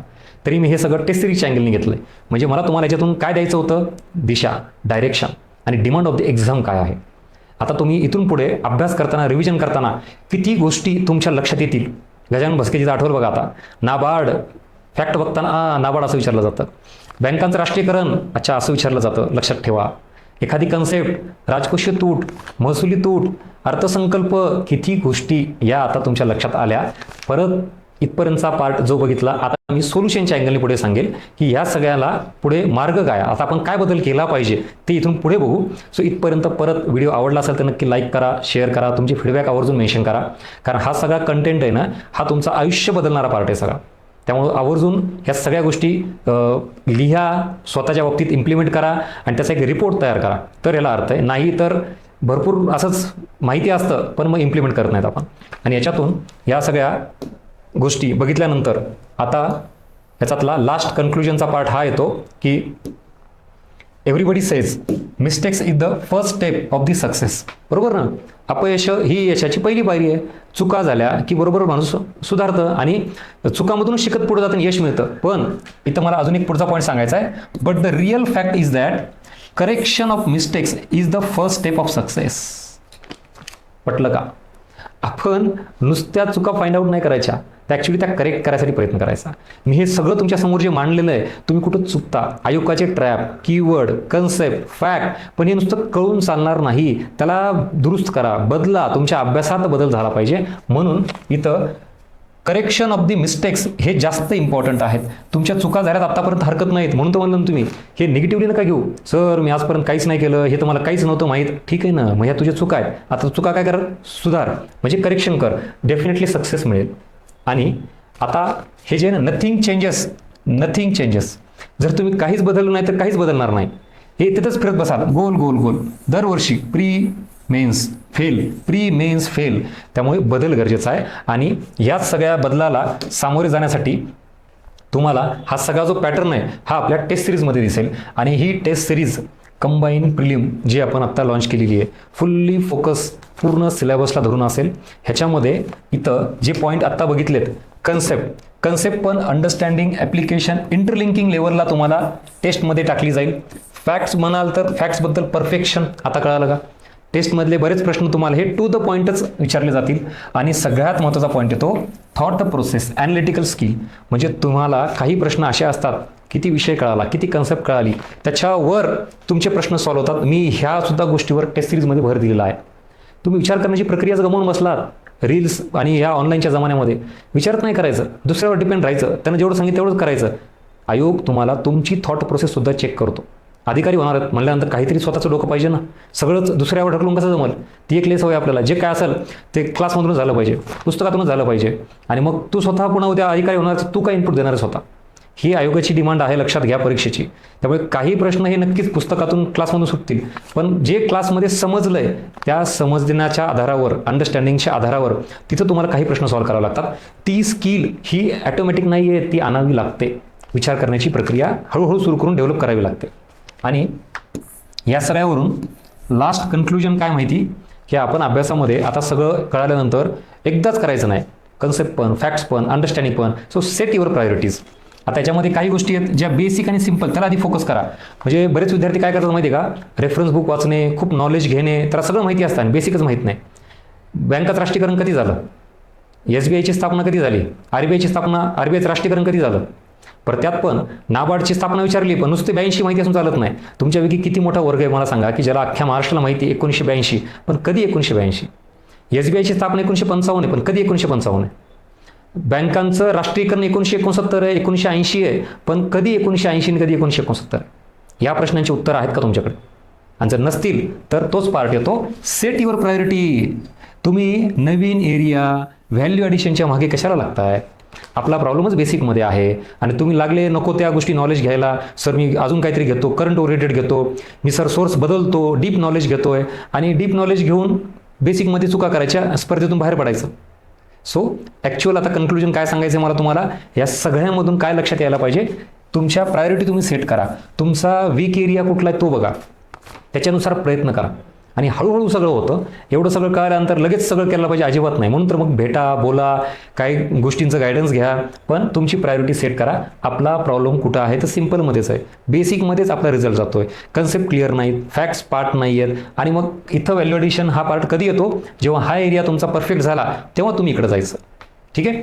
आणि याच सगळ्या गोष्टी तुम्हाला या टेस्ट सिरीजमधून आणि ओव्हरऑल या शेड्यूलमधून मी तुम्हाला सांगण्याचा प्रयत्न करतोय. आपला हा पूर्ण शेड्यूल आहे, याच्यामार्फत तुमचा अभ्यास, अंडरस्टँडिंग ही चेक झाली पाहिजे. हा माझा मेन उद्देश आहे टॉपिक वाईज टेस्ट सिरीजमधून. आणि ज्या वेळेला तुम्ही इथे याल तेव्हा तुम्ही पूर्ण सेट झाला असला पाहिजे, तयार असला पाहिजे. हे आपल्या कॉम्प्रिहेन्सिव्ह आहेत. कॉम्प्रिहेन्सिव्ह इन द सेन्स तुम्हाला आता आयोगानुसार रँडमली प्रश्न विचारले जातील. आयोगात कसं, आता इथं वर कसं असेल टॉपिक आहे म्हणजे ह्या टॉपिकवर प्रश्न येतील. इथं तसं नाही. इथं तुम्हाला जे प्रीला जे सिलेबस दिले टॉपिक आहेत त्यातला कुठलाही टॉपिकवर प्रश्न येईल, कुठल्या टॉपिकवर येणार नाही. हे म्हणजे कॉम्प्रिहेन्सिव्ह आयोगासारखे. म्हणजे क्वालिटी दोन्हीकडे आयोगासारखीच आहे, पण इथं मात्र फक्त त्या टॉपिकचे प्रश्न असतील. इथं मात्र रँडमली ओव्हरऑल सगळ्या सिलेबसवर असतील. आणि जे काही तुमच्या आता चुका आहेत अंडरस्टँडिंगच्या, कन्सेप्ट क्लिअरिटीच्या, फॅक्ट पाठांतराच्या, ते ह्याच्यामध्ये दुरुस्त करा. त्या टॉपिकबाबत रिव्हिजन करा आणि चांगल्या पद्धतीने रिव्हिजन करून ह्या टेस्ट द्या. आता ह्या टेस्ट दिल्यानंतर तुम्ही इथंपर्यंत सगळा सिलेबस कव्हर केला, सगळे टॉपिक आपण केलेत इथंपर्यंत सगळं. आता मग ह्या पुढे फक्त काय करायचंय, रिव्हिजन आणि परफेक्शन अजून वाढवायचंय. हे कशामध्ये, ह्याच्यामध्ये. आता ज्यांना असं वाटतं की माझा अभ्यास ऑलरेडी झाला त्यांनी इथून रिव्हिजन केलं तरी चालतंय, पण रिव्हिजन कसं असलं पाहिजे, एक्झाम ओरिएंटेड, ज्याची डिमांड तुम्हाला आज लक्षात आली का. ह्या सगळ्या गोष्टी इथं परत पहिल्या याच्यावर घेऊन जातो. अजून आपण प्रश्नाचं डिस्कशन सुरू केलं नाही. प्रश्नाचं डिस्कशन सुरू न करताही किती गोष्टींची क्लॅरिटी आली आहे. ह्या 2 लेक्चरमधून आपल्याला येणाऱ्या परीक्षेसाठी कसं तयार राहायचं, हाय कॉम्पिटिशन आणि हाय कट ऑफ, ह्या दोघांना जर डील करायचं असेल तर ह्या 2 लेक्चर तुमच्यासाठी, 2 लेक्चरमधून मिळाला कंटेंट तुमच्यासाठी पूर्ण टर्निंग पॉईंट ठरेल. आता ॲक्च्युली पुढचं डिस्कशन जे असेल ते आपल्या टेस्टच्या प्रश्नांचं असेल आणि मग ही टेस्ट सिरीजची सुरुवात होती. आता परत ह्या गोष्टी मी अजिबात पुढच्या कुठल्याही डिस्कशनमध्ये घेणार नाही, म्हणून तर सेपरेटली याच्यावर 2 डिस्कशन घेतलेत मी. पुन्हा काय असेल, आपल्या टेस्टमधल्या ज्या प्रश्नांच्या रिलेटेड, ऑप्शनच्या रिलेटेड जो काही एरिया असेल मी तेवढा डिस्कस करेल. परत आता तिथं मी परत POQ दाखवणे, तुमच्या अजून कुठल्या गोष्टी रिव्हिजन रिडिंगच्या काढणे नाही. तेवढ्यापुरतं तेवढे इनपुट्स देईल, कारण मॅक्झिमम गोष्टी इथं ऑलरेडी देऊन टाकलेल्या आहेत. त्या तुम्ही आता किती घेताय ते तुमच्यावर आहे. So this is all about today's lecture. आपल्या टेस्ट सिरीजच्या या इंट्रोडक्टरी पार्टमध्ये तुमच्या मॅक्झिमम गोष्टी सॉल्व्ह होणं अपेक्षित आहे. पुढे मात्र तुम्ही आता डायरेक्टली तुमच्या अभ्यासाला जोरदार तयारी सुरू करा आणि येणारे पुढचे पेपर द्या. तुमचे फीडबॅक आवर्जून मेन्शन करा. या सगळ्या गोष्टी इनिशिएटिव्ह तुमच्या आवर्जून फ्रेंड सर्कलमध्ये शेअर करा, कारण आपलाही फायदा होऊ द्यात आणि इतरांनाही त्यासोबत येऊ द्यात. अजून तुमच्या ताकदीचे कॉम्पिटिशन तुमच्यामध्ये लक्षात येईल आणि या सगळ्याचा फायदा येणाऱ्या परीक्षेमध्ये तुम्हाला नक्की दिसून येईल. So this is all about today's lecture. भेटूया आता ॲक्च्युअली डिस्कशनमध्ये. Thank you so much.